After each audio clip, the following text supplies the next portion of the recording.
వేచే ప్రభా తండ్రి నాయన, ఈ లోకములను వేచే ప్రభా తండ్రి నాయన, ఆ 7 ముద్రలు మనం గ్రహించే దయచే ప్రభా తండ్రి, ఆ 7 ముద్రలు నువ్వు మాత్రమే ప్రభా తండ్రి నాయన, స్తోత్ర ప్రభా తండ్రి నాయన, ఆ పాత్ర యెహోవే స్తోత్ర ప్రభా తండ్రి నాయన, ఆ పరిపూర్ణకి దయచేవ ప్రభా తండ్రి నాయన, నువ్వు ఉన్నవాడు అనువాడు ప్రభా తండ్రి యేసయ్యా ప్రభా, నువ్వు అది అంతంలో కూడా ఉన్న ప్రభా తండ్రి నాయన, పదవుతో మాట్లాడు ప్రభా తండ్రి నాయన, పదవుతో సరిచే ప్రభా తండ్రి నాయన, ప్రభా దినలో సమకిస్తున్న భక్తుల ప్రభా తండ్రి, మా గురి మా శిరస్సు మా భర్త మా సమస్త నువ్వు మాత్రమే తండ్రి నాయన, మమ్మల్ని పోషించేవాడు నువ్వు మాత్రమే ప్రభా, మనం కాపాడేవాడు నువ్వు మాత్రమే, స్తుతులు స్తోత్ర ప్రభా తండ్రి నాయన, ప్రభా సాయం చేయ ప్రభా తండ్రి నాయన, మమ్మల్ని పర్లోకి చూపించిన దేవుడు ప్రభా తండ్రి నాయన, ప్రభా నువ్వు లేకపోతే పెద్ద స్తోత్ర ప్రభా తండ్రి నాయన, తలకి చూపించిన దేవుడు ప్రభా తండ్రి నాయన, ప్రభా సర్వ పర్వతం నువ్వు మాట్లాడావు ప్రభా తండ్రి, ఆ స్వరం నీ స్వరమే ప్రభా తండ్రి నాయన, ఆ గ్రహించే దయచేవాడు ప్రభా తండ్రి, వెనక దయచేవాడు ప్రభా తండ్రి నాయన, ప్రభా మీరు మాతో మాట్లాడు ప్రభా తండ్రి నాయన, పదవుతో మాట్లాడు ప్రభా తండ్రి నాయన, స్తోత్ర ప్రభా తండ్రి నాయన, ప్రభా తండ్రి నాయన, మధువుతో మాట్లాడు ప్రభా తండ్రి నాయన, మా గుడెప్పుడు నువ్వు మాత్రమే ప్రభా తండ్రి నాయన, సుతులు స్తోత్ర ప్రభా తండ్రి నాయన, ఒకసారి మనం జ్ఞాపకం ప్రభా, సుతులు మహిమ ఘనత ప్రభు నువ్వు మాత్రమే ప్రభా తండ్రి నాయన, మాట్లాడిన దేవుడు ప్రభా తండ్రి నాయన, ఆ మోసం నువ్వు మాట్లాడావు ప్రభా తండ్రి నాయన, ఈ స్తోత్ర ప్రభా తండ్రి, మహిమ ఘనత ప్రభు నువ్వు పొందుకోమని ప్రభా మా ఆమేన్. అందరూ కలిసి మనకి ఆలోచించారు పాలు కేవలం నమ్మండి, దేవునికి సమస్తము సాధ్యమే. అందరూ కలిసి పాడదాం. Only believe, only all things are possible, only believe. Lord, I believe, my Lord, I believe, and all things are possible. Lord, I believe. Jesus is here, my Jesus is here, and all things are possible. Jesus is here. Yes, Lord, I believe that. మనందరం Bible తెలిసి ఆదికాండము 24వ అధ్యాయము 58వ వచనం.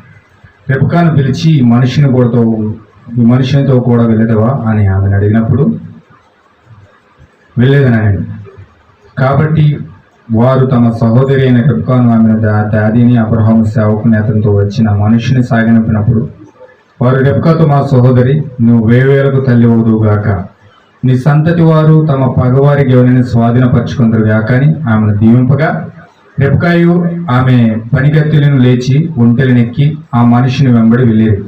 అట్లా సేవకుడు రెబెకాను తోడుకుని పోయిన. ఇస్సాకు బెహెర్ లహోయి రహోలు రోయి మార్గంలో వచ్చి దక్షిణ దేశమందు కాపురం వెళ్ళిన. సాయంకాలమ ఇస్సాకు పొలంలో ధ్యానింప బయలు వెళ్ళి కన్నులెత్తి చూసినప్పుడు ఒంటెలు వచ్చి చుండెను. రెబెకా కన్నులెత్తి ఇస్సాకును చూసి ఒంటెల మీద దిగి, మనం మెదుకున్నటకు పొలంలో నడుచుచున్న మనుషుడు ఎవరని దాసుని అడుగుగా, ఇతడు నా యజమానుడని చెప్పాను. గనుక ఆమె ముసుగు వేసుకునేది. అప్పుడు దాసుడు తాము చేసిన కార్యములని ఇస్సాకుతో వివరించి చెప్పాను. ఇస్సాకు తల్లి అయిన శారా గుడారంలోకి ఆమెను తీసుకుని పోయాను. అట్లు అతడు రెబెకాను పరిగ్రహింపగా ఆమె అతనికి భార్య అయ్యాను. అతడు ఆమెను ప్రేమించాను. అప్పుడు ఇస్సాకు తన తల్లి విషయమై దుఃఖ నివారణ పొందాను. హల్లెలూయా. మరలా ఒకసారి చదువుతున్నాను చూడండి. 62వ వచనం చూడండి ఒకసారి. 62వ వచనం చాలా జాగ్రత్తగా చూడండి. ఇస్సాకు బేయర్ లహాయి రోయి మార్గంలో వచ్చి దక్షిణ దేశమందు కాపురం ఉండెను. సాయంకాలన ఇస్సాకు పొలంలో జానింప బయలు వెళ్ళి కన్నులెత్తి చూసినప్పుడు ఒంటెలు వచ్చి చుండెను. రెబ్కా కన్నులెత్తి ఇస్సాకును చూసి ఒంటెల మీద దిగి మనం ఎదుర్కొంటూ పొలంలో నడుచుచున్న ఆ యొక్క మనుషుడు ఎవరని దాసుని అడగగా ఇతడు నా యజమానుడని చెప్పాను గనుక ఆమె ముసుగు వేసుకున్నాను. ఇస్సాకు ఆ పొలంలోకి ఎప్పుడు వెళ్ళాడంటే సాయంకాల సమయంలో వెళ్ళాడు. హల్లెలూయా. సాయంకాల సమయంలో ధ్యానించడానికి పొలంలోకి వెళ్ళాడు. ఆ సమయంలోనే ఒంటెల నెక్కి రెబకా వస్తా ఉంది. హల్లెలూయా. తన యొక్క దాసుడైన ఎలియాజర్ నా రెబకా ఎప్పుడైతే అడిగిందో అతను ఎవరైనా అడిగింది, ఎప్పుడైతే అడిగిందో ఇతను నా యజమానుడని ఎలియాజర్ జవాబు ఇచ్చాడు. ఎప్పుడైతే జవాబు విన్న రెబకా తన తలపై ముసుగు వేసుకుంది. హల్లెలూయా. ఒక్కసారి జకరియా గ్రంథం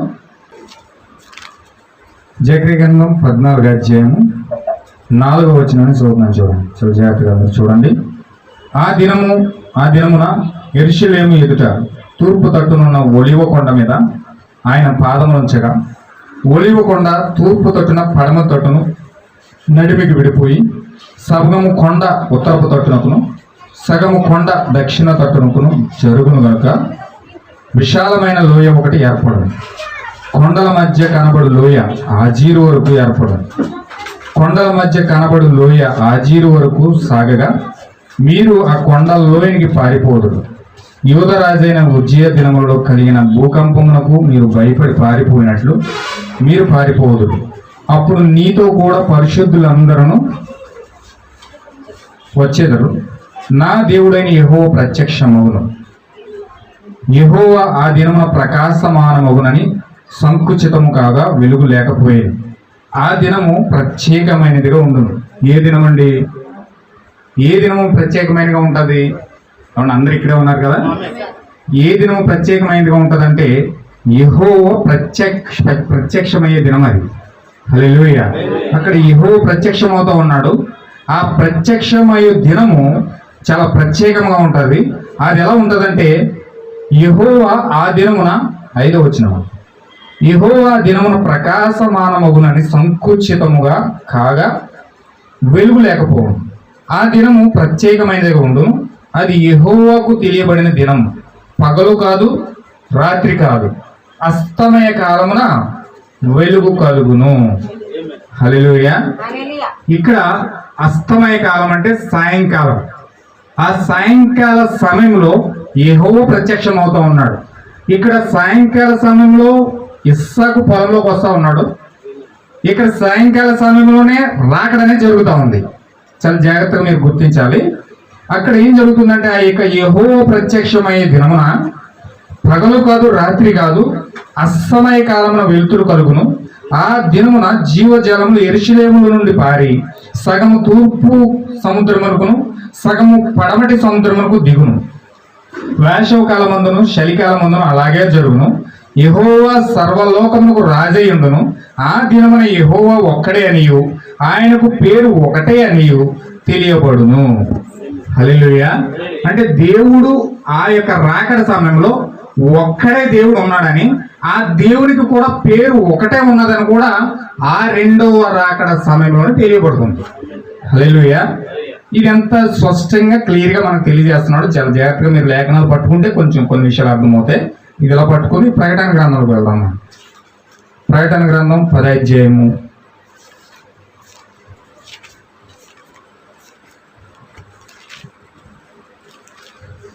1 నుంచి నేను చదువుతా ఉన్నాను.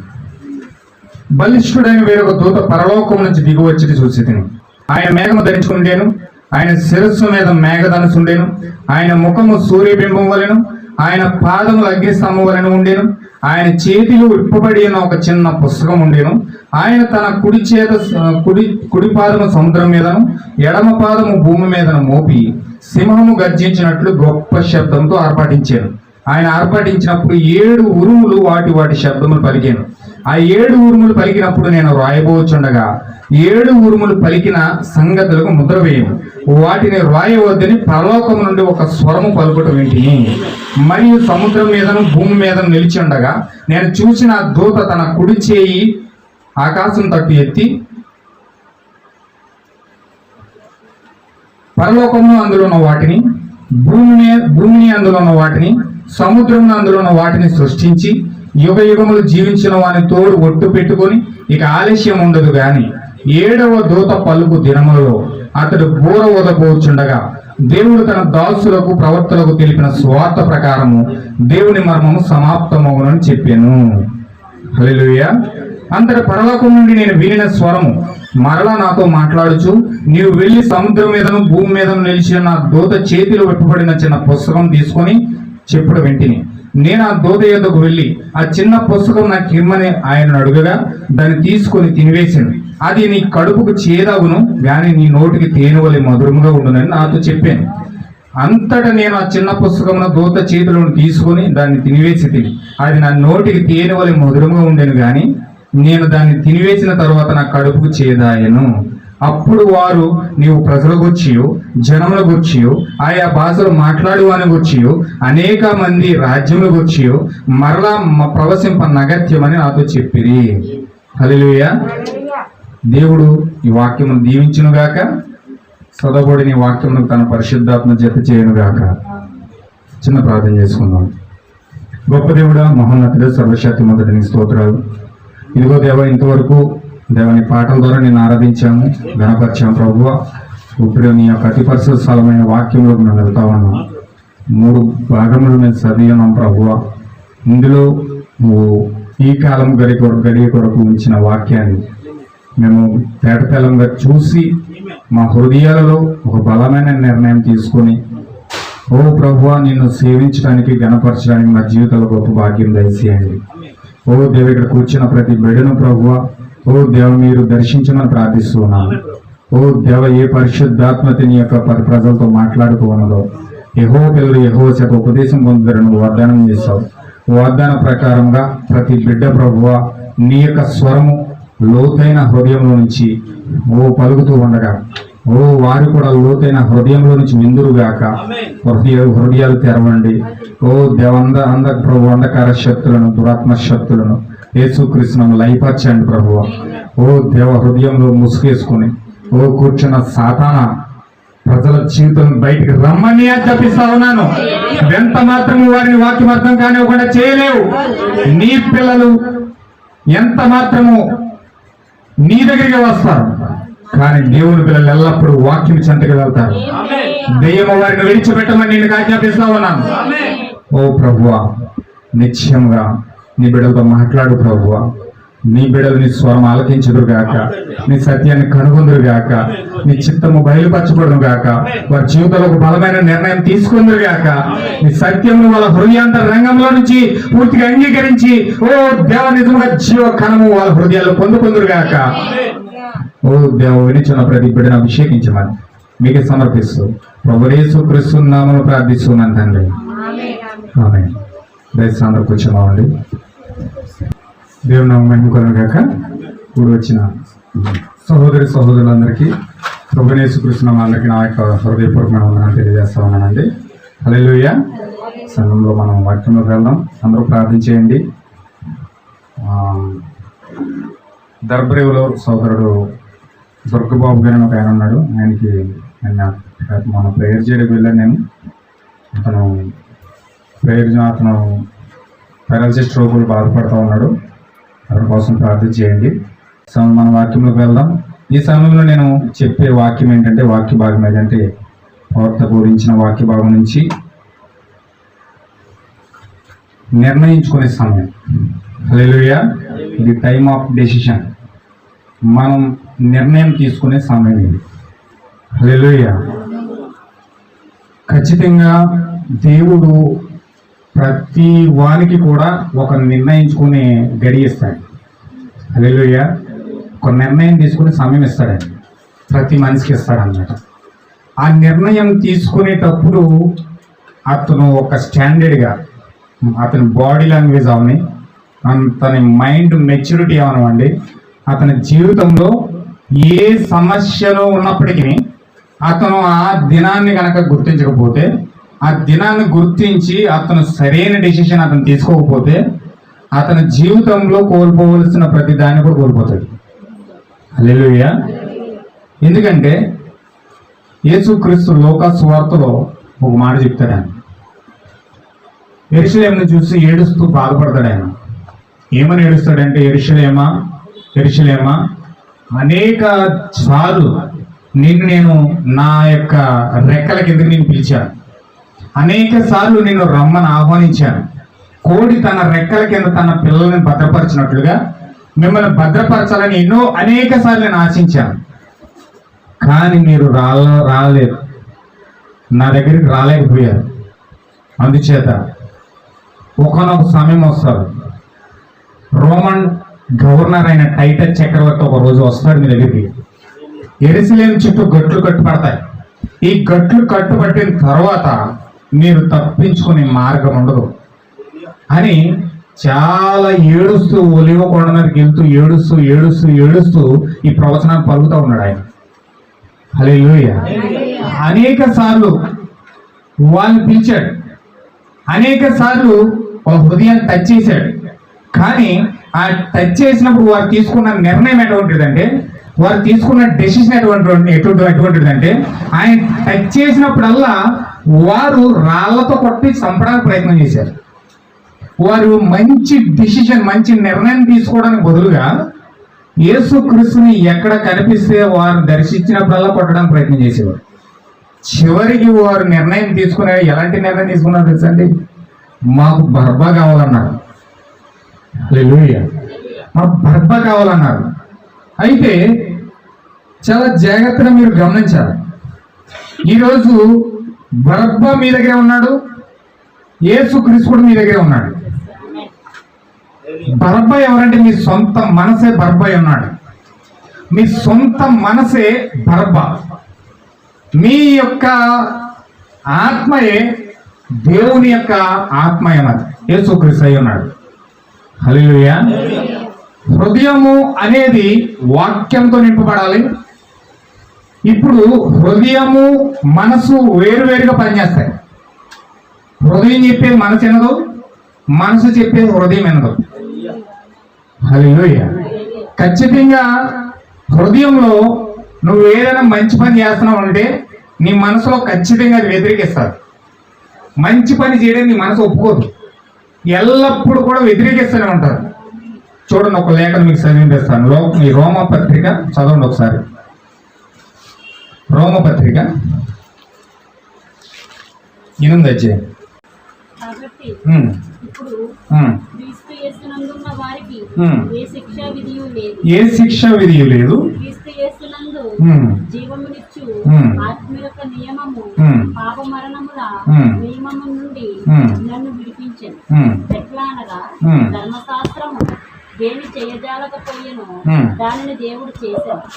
శరీరము అనుసరింపక ఆత్మను అనుసరించుటే నడుచుకుని మన యందు ధర్మశాస్త్ర సంబంధమైన నీతి నెరవేర్చబడవలనని పాప పరిహారము నిమిత్తము దేవుడు తన సొంత కుమారుని పాత శరీరక కారముతో పంపి ఆయన శరీరమందు పాపములకు శిక్ష విధించారు.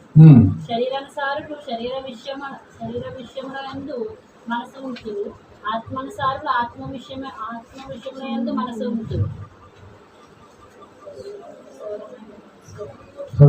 శరీరానుసారమైన మనసు మరణము, ఆత్మానుసారమైన మనసు జీవము,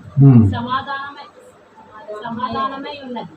యాలయనగా శరీరానుసారమైన మనసు దేవునికి విరోధై ఉన్నది, అది దేవుని ధర్మశాస్త్రములకు లోబడదు, ఏ మాత్రమును లోబడనేరదు. ఎలా చెప్పాడండి? లోబడుతుంది అంటున్నాడు, లోబడదు అంటున్నాడు, ఎంత మాత్రం కూడా లోబడదు అంటున్నాడు. అంటే నీ శరీరానుసారమైన మనసు వాక్యానికి లోబడిన అవుతుంది. అందుకే ఎక్కువ వాక్యం ఉంటే మీకు తలపడి వస్తుంది, కాళ్ళు నొప్పులు వచ్చేది, చిరాకు వచ్చేది, ఇరిటేషన్ వచ్చేది, అంతగా లేకుండా నిద్ర వచ్చేది. ఎందుకని? ఎంత మాత్రం కూడా ఎంత పోరాటం చేస్తుందంటే దెయ్యం, ఈ శరీరం ఎంత పోరాటం చేస్తుందంటే నిన్ను ఎంత మాత్రం కూడా వాక్యానికి లోబడినకుండా చేయడమే దాని డ్యూటీ.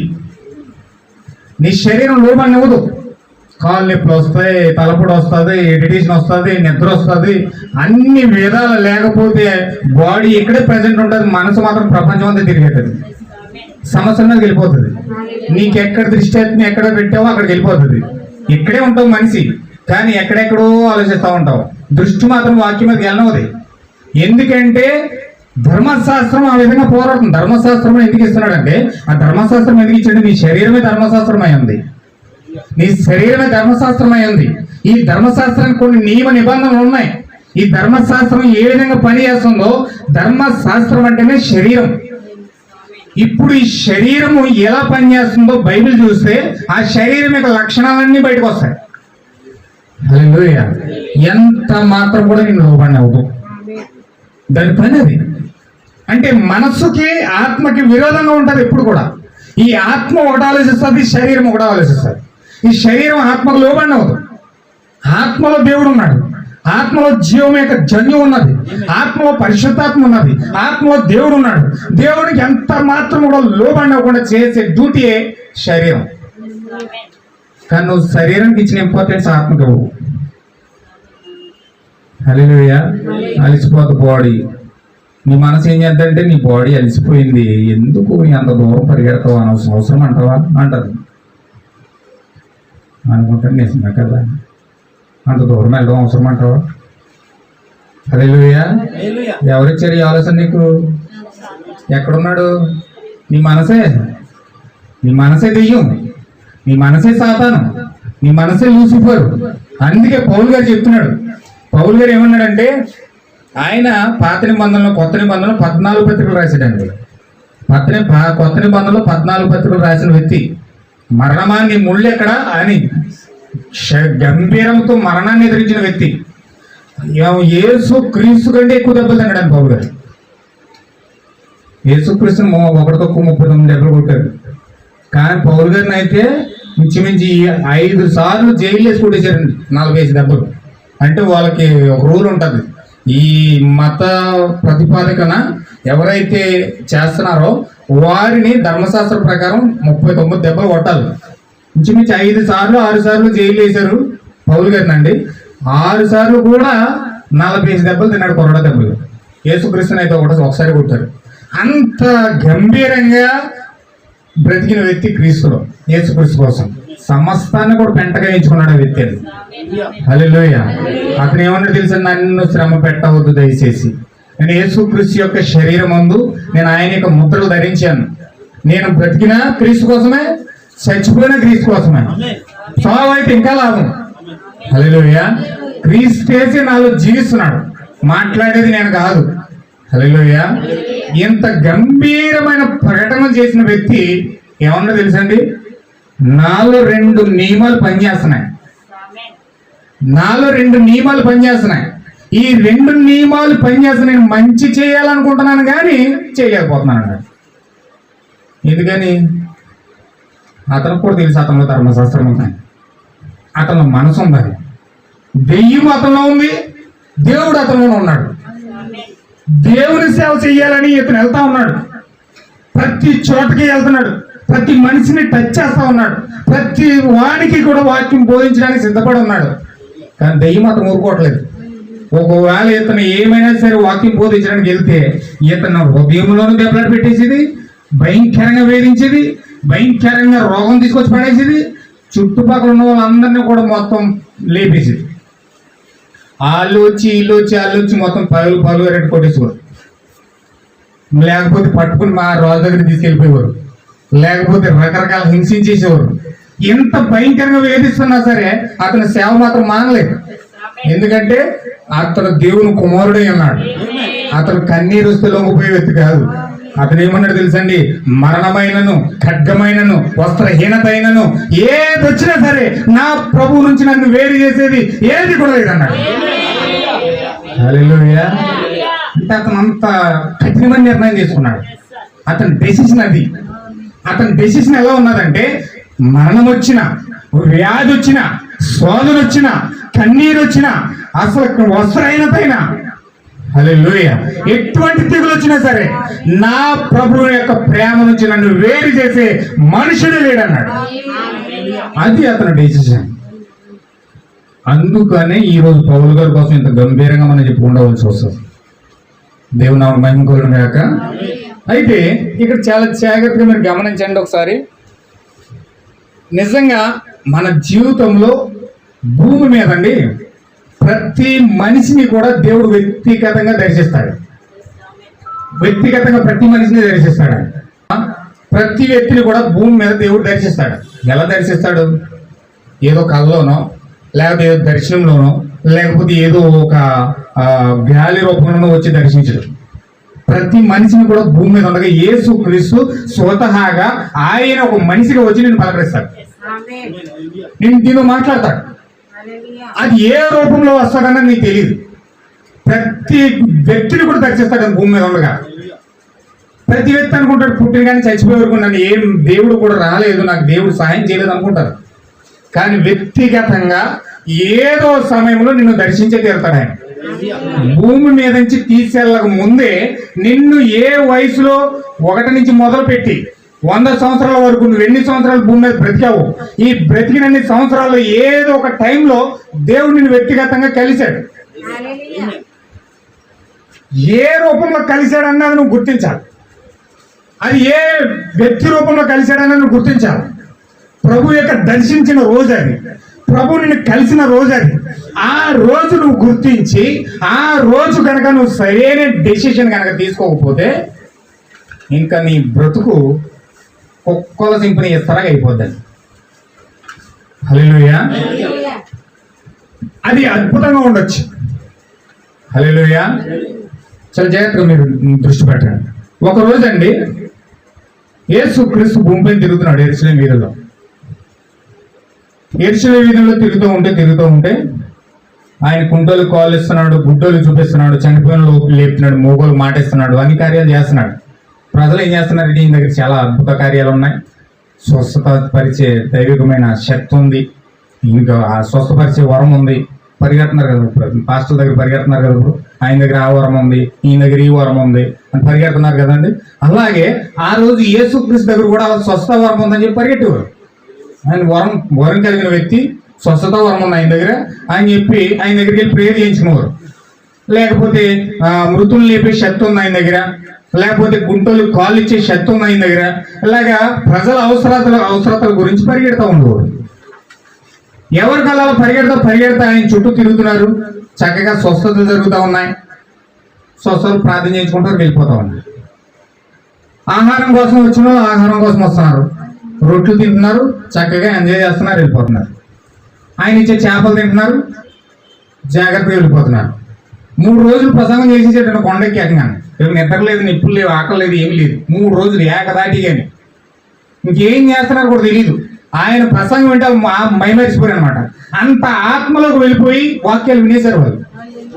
ఎంత మంచిగా వాక్యం విన్నారంటే ఆకలి మరిచిపోయారు. 3 రోజుల తర్వాత గుర్తొచ్చింది, వాళ్ళకు గుర్తు రాలేదు, యేసు గురించి గుర్తొచ్చింది. అది 3 రోజుల నుంచి ఎక్కడ ఉండిపోయారు వీళ్ళు. కనీసం వీళ్ళకి ఆకలి వేయట్లేదు, దప్పి వేయట్లేదు, ఆ వాక్యం అలా వినేశారు. కనీసం మనం వాక్యం ఆహారం పెట్టకుండా పంపించకూడదు, మీరు అలా భోజనాలు ఏర్పాటు చేయండి అన్నాడు యేసుక్రీస్తు శిష్యులతో. వీళ్ళు నోరాలు ఇలా చూస్తున్నారు అన్నట్టు చూస్తున్నారు. ఎందుకని? వాళ్ళు ఏం 12,000 మంది ఉన్నారు. స్త్రీలు లెక్క పెట్టలేదు, పురుషులు పిల్లలు లెక్క పెట్టలేదు. పురుషులే 10 నుంచి 5,000 మంది ఉన్నారు అక్కడ. అయితే కనీసం వీళ్ళకి జేబులో చేకలేట్ కొట్టుకుంటా కూడా చేతిలో రూపాయలు లేదు. యేసుక్రీస్తు వీళ్ళకి చక్కగా తేలిక చెప్పేసాడు 5,000 మంది భోజనాలు పెట్టిందండి. ఎక్కడి నుంచి తెచ్చేస్తారు వీళ్ళు? ఏం లేదు, నోరాలు చూస్తున్నారు. ఏంటి ప్రభు నువ్వు మాట్లాడేది? ఇప్పుడు 5,000 మంది భోజనాలు ఎక్కడ పెడతాం? ఏ షాపులు తెస్తారు? ఏ షాప్కి వెళ్ళి ఏ భోజనాలు కూడా వెళ్ళినా ఒక 5 మందికో 10 మందికో ఉంటాయి. 5,000 మందికి ఎక్కడ భోజనాలు పెట్టామంటే ఇప్పుడు మేము మా వాళ్ళు ఎక్కడ అవుతుందని చెప్పేసి ప్రశ్నల మీద ప్రశ్నలు వేస్తున్నారు యేసుక్రీస్తు. అప్పుడు ఒక చిన్న పిల్లలు లేచి ఆ చిన్న పిల్లని చాలా అభినందించాలి. 3 రోజుల్లో కనీసం ఒక్కసారైనా కూడా ఆకలిస్తుంది కదండి. 3 రోజులు అన్నం తినకపోతే చిన్నపిల్లడికి ఆకలి వేయడం అంటే కనీసం 3 రోజులు అలా కూర్చుని ఉండడం చిన్నపిల్లడికి ఆకలేదా?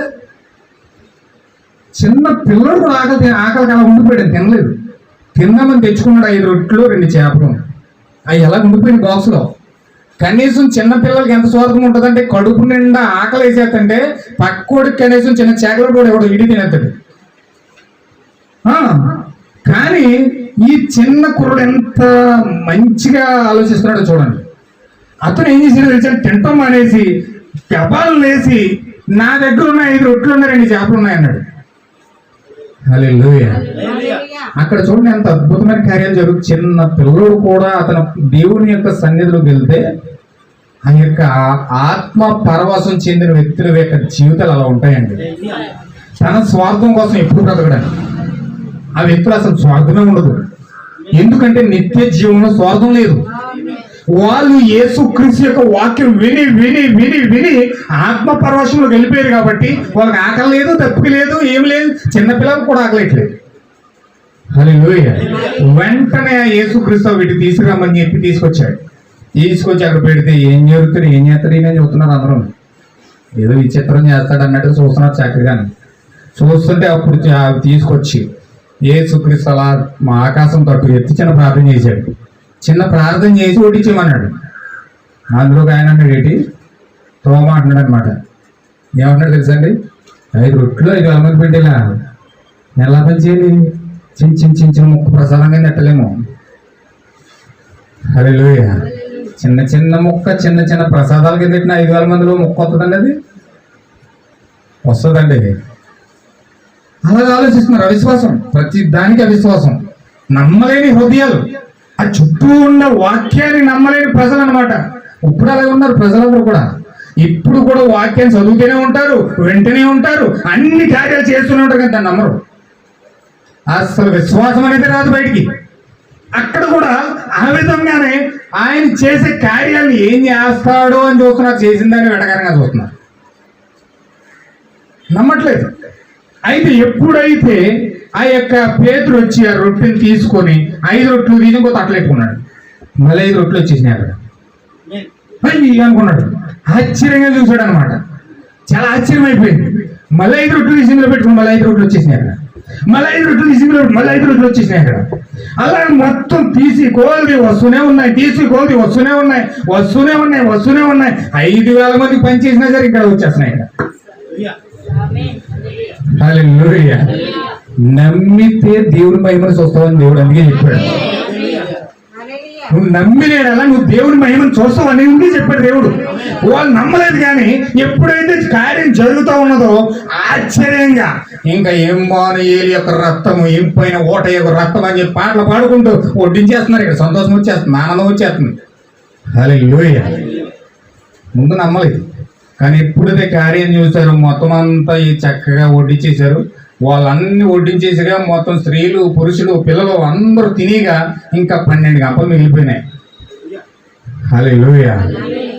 ఏళ్ళ బుద్ధి పాడుగాను. ఏం చూడండి, ఈ 12 గంపలు వదిలేశాడు. యేసుక్రీస్తు ఆ సముద్రం మీద వెళ్ళిపోయిన తర్వాత, ఆ సముద్రంలో పడవలో వెళ్ళిపోయి మధ్యనే కానీ వెళ్ళిపోయిన తర్వాత అప్పుడు గుర్తొచ్చినాయి 12 గంపలు. ఈ 12 గంపలు అప్పుడు గుర్తొచ్చి ఇప్పుడు మాట్లాడుకుంటున్నారు, అయ్యో బాబాయ్ ఎంత పని చేసాం ప్రభువా, నువ్వు సృష్టించిన ఆ యొక్క రొట్టెలు 12 గంపలు మర్చిపోయాం, ఈడే ఈ పని చేశాడు, ఈడే మర్చిపోయాడు, ఈడే వల్ల నేను మర్చిపోయాను, ఒకరితో ఒకరు వదలేసుకున్నారు. హల్లెలూయా. అంటే వారు చిన్న పిల్లల కంటే చాలా తక్కువగా కనపడుతూ ఉన్నారనమాట. వారు చాలా అమాయకమైన ప్రజలండి, చాలా అమాయకమైన జీవులు. అందుకే దేవుడు వాళ్ళని ఎంచుకున్నాడు. వారు నెక్స్ట్ ఏం జరుగుతుందో ఆలోచించడానికి బదులుగా వీరు అప్పుడు ఆ క్షణం కోసమే ఆలోచిస్తున్నారు. రొట్టెలు మర్చిపోయి సృజించినోడు మా దగ్గరే ఉన్నాడు కదా అనుకోవట్లేదు. అలాగనుకుంటున్నారండి.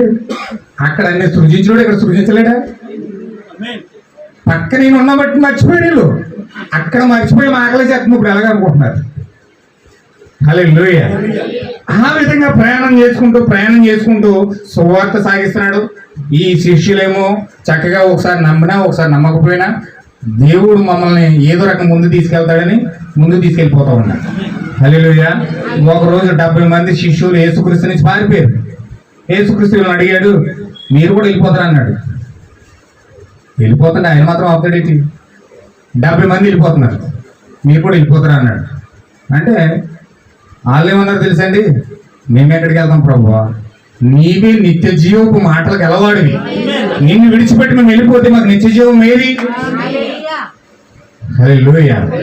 అంటే వాళ్ళు ఏ విధమైన ప్రయాణం చేస్తున్నారంటే ఖచ్చితంగా ఈ దగ్గర నుంచి మేము ఏదో ఎప్పటికైనా సరే మేము ఏదో పొందుకుంటాం, ఎప్పటికైనా ఏదో పొందుకుంటాం అని వెంబడిస్తున్నారు. వాళ్ళు వెంబడిస్తూ ఉన్నారు. కొంతమంది రొట్టెల కోసం వస్తున్నారు, తినేది వెళ్ళిపోతున్నారు.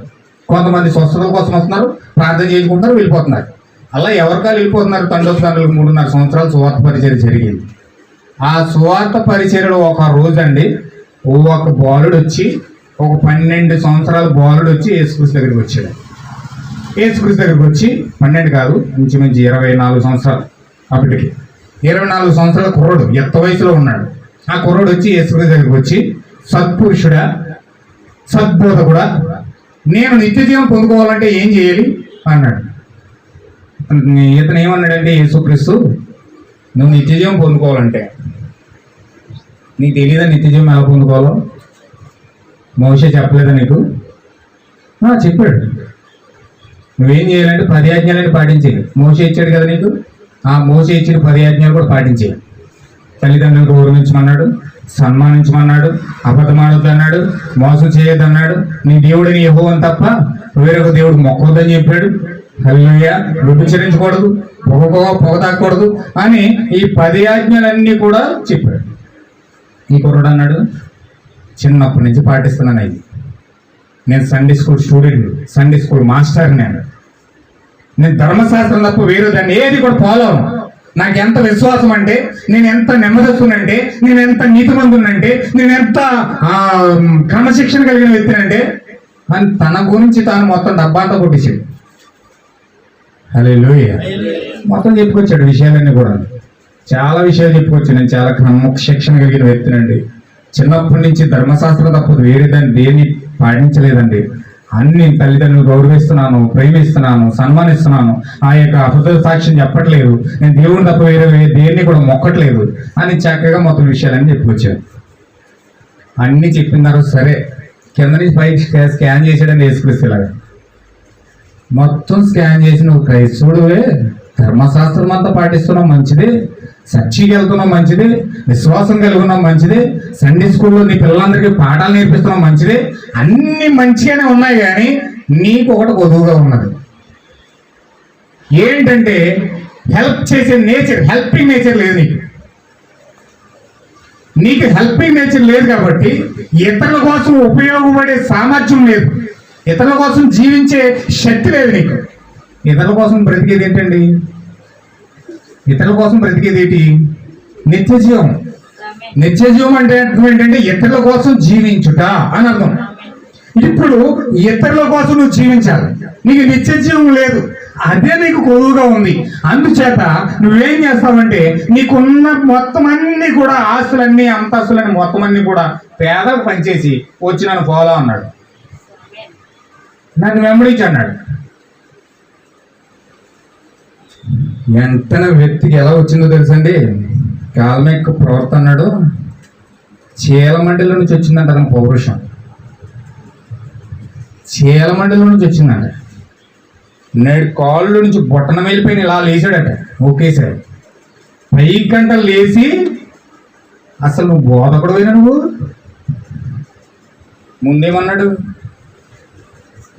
ముందేమన్నాడండి, సద్బోధకుడా అన్నాడు. చాలా గౌరవించాడు. ఆహా, ఇంత వినయం కలిగిన వ్యక్తి ఇంకొక చోట చూడలేడు అన్నట్టుగా పలకరించాడు. అంత వినయంతో కూడిన వచ్చింది ఆ సంభాషణ. కానీ లాస్ట్కి ఏమైంది తెలుసండి, నువ్వు పాస్టర్వా, పాస్టర్ అంటే ఇలా ఉంటాడా, ఇలాంటి మాటలు చెప్పాడు పాస్టర్ అంటేని, నువ్వు పాస్టర్ అసలే నువ్వు. హల్లెలూయా. వెంటనే అసహించుకొని ఇంకెప్పుడు కూడా యేసుక్రీస్తు ముఖం చూడలేదు అన్న వ్యక్తి. అతను చెప్పిన మాటలు కూడా మర్చిపోయాడు, అక్కడే మర్చిపోయాడు. వెంటనే వెళ్ళి వాళ్ళ యొక్క యాజకుడితో పంచుకొని, ఆ యాజకుడు ఇతను ఒకటైపోయి, పలానా వ్యక్తిగా చెప్పాడు నాకు, అందుకే నేను అసహించుకుని వచ్చేసానని చెప్పి ఇతను ఏకమయ్యి, ఇతను ఏం చేశాడండి, ఇప్పుడు ఇతను వ్యాపారి కదండి, బిజినెస్లో ఫుల్గా డెవలప్మెంట్ అయిపోయాడు.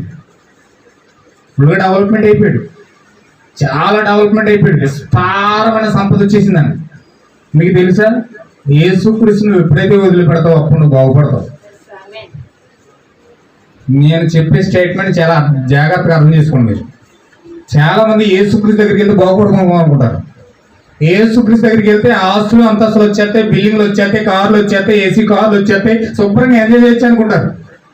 హల్లెలూయా. ఇప్పుడు పాస్టల్ అయిపోతుంది కూడా అందుకే, కారులో తిరగడానికి, ఎంజాయ్ చేయడానికి. హల్లెలూయా. అయితే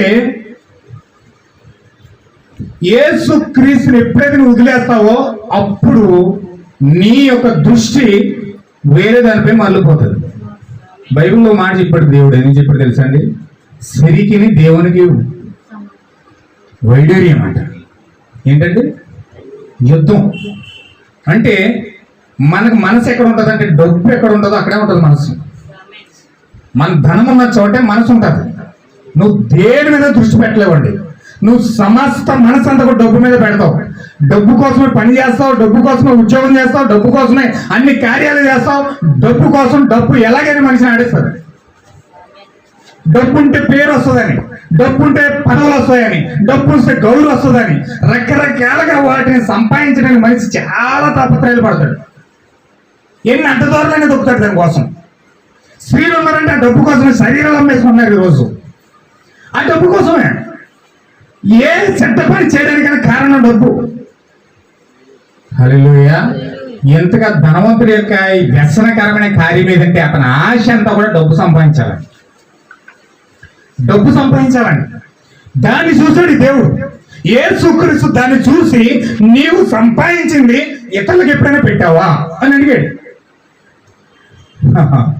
ఇతను ఎంతైనా రాని రాని అంటాడు కానీ ఇతరులకు పెట్టే అవకాశం లేదు ఇతనికి. ఇతరులకు ఏదైనా సఫర్ అవుతున్నారంటే వీళ్ళు సాయం చేసి హెల్పింగ్ నేచర్ లేదు. కొంతమంది చూడండి కోటీశ్వరులు కొన్ని పేదలు పట్టుకొచ్చి పెద్ద సహాయం చేసేస్తున్నట్టు ఒక దుప్పటి ముక్క ఇస్తారు, ఒక దుప్పటి ఇచ్చేస్తారు. అదే పెద్ద పెద్ద సహాయం చేసినట్టు చేసేస్తారు. హల్లెలూయా. ఎందుకంటే దుప్పట్లు కూడా వాళ్ళకున్నాయి కాదు, ఎవరో కొనిచ్చి వీళ్ళకి ఇస్తే పంచమని వీళ్ళ చేతులతో పంచుతారు, వీళ్ళు ఇచ్చేస్తున్నట్టు. హల్లెలూయా. అంటే ఎంత కోటీశ్వరుడుగా ఉన్నా అంత పిసినరిగా మారిపోతాడు. ఎందుకంటే దాని మీద ఉన్న పిచ్చి అటువంటిది, దాని మీద ఉన్న వ్యామోహం అటువంటిది. ఈ గుణం ఈ యొక్క వ్యక్తిలో ఉంది. దాన్ని చూసాడు యేసుక్రీస్తు. స్కాన్ చేసినప్పుడు ఆ యొక్క లక్షణం బయటకు వచ్చింది. ఆ బయటకు వచ్చిన లక్షణం వచ్చినప్పుడు దాన్ని గురిపెట్టాడు యేసుక్రీస్తు. సరే నీకు ఉన్నదంతా వెళ్ళి పేదల పని అన్నాడు. వెంటనే కోపం వచ్చేసి వెళ్ళిపోయాడు కదా. ఇంకా దృష్టి అంతా కూడా డబ్బు మీదకి వెళ్ళిపోయింది. డబ్బు మీదకి వెళ్ళిపోయి ఎన్ని వ్యాపారాలు చేసాడు, అడ్డమైన వ్యాపారాలని చేసేసి కొట్లు మీద కొట్లు, కొట్ల మీద కొట్లు, షాపుల మీద షాపులు, ఎన్ని షాపింగ్ మాల్స్ కట్టేయడండి, అన్ని షాపింగ్ మాల్ కట్టేసి పెద్ద కోటీశ్వరుడు అయిపోయాడు. హల్లెలూయా. చూడండి, నేను చెప్పిన మాట చాలా జాగ్రత్తగా గమనించండి సుమా. ఇప్పుడు యేసుక్రీస్తు ఎవరంటే సర్వాధికారి అయిన దేవుడు ఆయన. యేసుక్రీస్తు ఎవరంటే నిన్ను సృష్టించిన సృష్టికర్త ఆయన. హల్లెలూయా. ఆది యందు వాక్యం ఉండేను, వాక్యము దేవుని యొద్ద ఉండేను, వాక్యమే దేవుడు ఉండేను. ఆ వాక్యమే శరీరధారి అయి కృపా సత్య సంపూర్ణుడిగా మన మధ్యలో నివాసం చేయడానికి మేము ముందుకొచ్చింది. ఇప్పుడు ఆ ధనవంతుడి దగ్గరికి వెళ్ళింది. ఇప్పుడు ధనవంతుడి దగ్గరికి వచ్చింది ఎవరంటే సాక్షాత్తు సృష్టికర్త వచ్చాడు. కానీ ధనవంతుడిగా సృష్టికర్త అన్న సంగతి తెలియదు. ఏదో పాస్టరు స్వస్థత బాగా చేస్తున్నాడు, చాలా అద్భుతంగా మాట్లాడుతూ ఉన్నాడు, చాలా టాకింగ్ పవర్ జ్ఞానం ఎక్కువ ఉంది అతనికి, టాకింగ్ పవర్ ఎక్కువ ఉంది అతనికి, చాలా విషదీకరంగా మాట్లాడుతున్నాడు, చాలా విషయాలన్నీ చాలా విపులంగా చెప్తూ ఉన్నాడు, చాలా వ్యక్తి బాగున్నాడు అనుకున్నాడు తప్ప, చాలా జ్ఞానవంతుడు అనుకున్నాడు తప్ప అతనిలో ఉన్న క్రీస్తు మాత్రం ఈ వ్యక్తికి కనిపించలేదు. హల్లెలూయా. ఈ వ్యక్తి కనిపించలేదండి. ఈ వ్యక్తి కనిపించకపోగా ఒక మనిషి అనుకుని ఆ మనిషిని ఫస్ట్ గౌరవించాడు, కానీ తనకి ఇష్టం లేని కార్యం చెప్పినప్పుడు ద్వేషించి అక్కడి నుంచి వెళ్ళిపోయి విస్తారంగా సంపాదించేశాడు. విస్తారంగా సంపాదించేసి 2 కాళ్ళు పైకిట్టండి. అక్కడేమో 2 అమ్మాయిలు ఇసులు గారు ఇస్తున్నారట. 2 అమ్మాయిలు ఏమో తల చక్కగా ఇలా నిమ్ముతున్నారట, మసాజ్ చేస్తారట. హల్లెలూయా. ఒక కప్పుతేనేమో ఒక స్త్రీ మందు పోస్తుందంట. ఆహా, ఏం లైఫ్ అండి, చాలా ఎంజాయ్ అనుకున్నాడు అతను. ఇంతకు మించి ఇంకో మరో ఎంజాయ్ లేదనుకున్నాడు అతను. నేను యేసుక్రీస్తు దగ్గర అతను వదిలేసిన తర్వాత నా జీవితం బాగుపడ్డది అనుకున్నాడు అతను. హల్లెలూయా. లైఫ్ బాగుంది. అప్పుడు అనుకుంటున్నాడంట ఆ ఇద్దరు స్త్రీలు తలని మసాజ్ చేస్తున్నారు, ఇద్దరేమో కాళ్ళు నొక్కుతున్నారు, ఇద్దరేమో ఇసును గారి చుడుతున్నారు, పంకాలు ఎడుతున్నారు, ఫ్యాన్లు ఎడుతున్నారు, ఒక ఆమె ఏమో చక్కగా ముందు వస్తుంది తాగుతున్నాడు. ఇప్పుడు అనుకుంటున్నాడు, రెండు కాళ్ళు పైకెత్తి, నా ప్రాణమా తిను తాగు సుఖించు, ఆహా నీ కోసం విస్తారమైన సంపదని సంపాదించాను, కొన్ని యుగాలు తిన్నా సరే, నా పిల్లల తరతరాలు తిన్నా సరే తరిగిపోయిన ఆస్తి నేను సంపాదించి పెట్టాను, ఇంకా నీ జీవితానికి తిరిగలేదు, ఎంత ఎంజాయ్ చేస్తావు అంత ఎంజాయ్ చేయి, నా ప్రాణమా తిను తాగు సుఖించట ఉన్నాడు. హల్లెలూయా. ఆ టైంలోనే దేవుడు వచ్చాడు ఇక్కడికి. అప్పుడు శరీరధారిగా వచ్చి మాట్లాడిన దేవుడు బతిమాలాడు, నిత్య జీవం ఇవ్వడానికి గోజాడాడు, వాక్యం చెప్పాడు చక్కగా వివరంగా.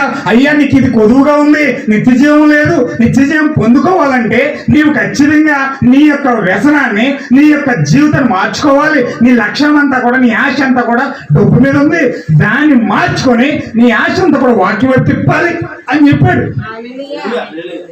విన్నాడా? చెవికి ఎక్కలేదు, అది అసహించుకుని వెళ్ళిపోయాడు. అసహించుకుని వెళ్ళిపోయిన తర్వాత ఇప్పుడు ఆ దేవుడే ఒక ఉగ్రత రూపం ధరించి అక్కడికి వచ్చి ఏం చెప్పినట్టు తెలుసండి, ఎర్రగోడ ఈ రాత్రి నీ టైం అయిపోయింది, ఇందా వచ్చి.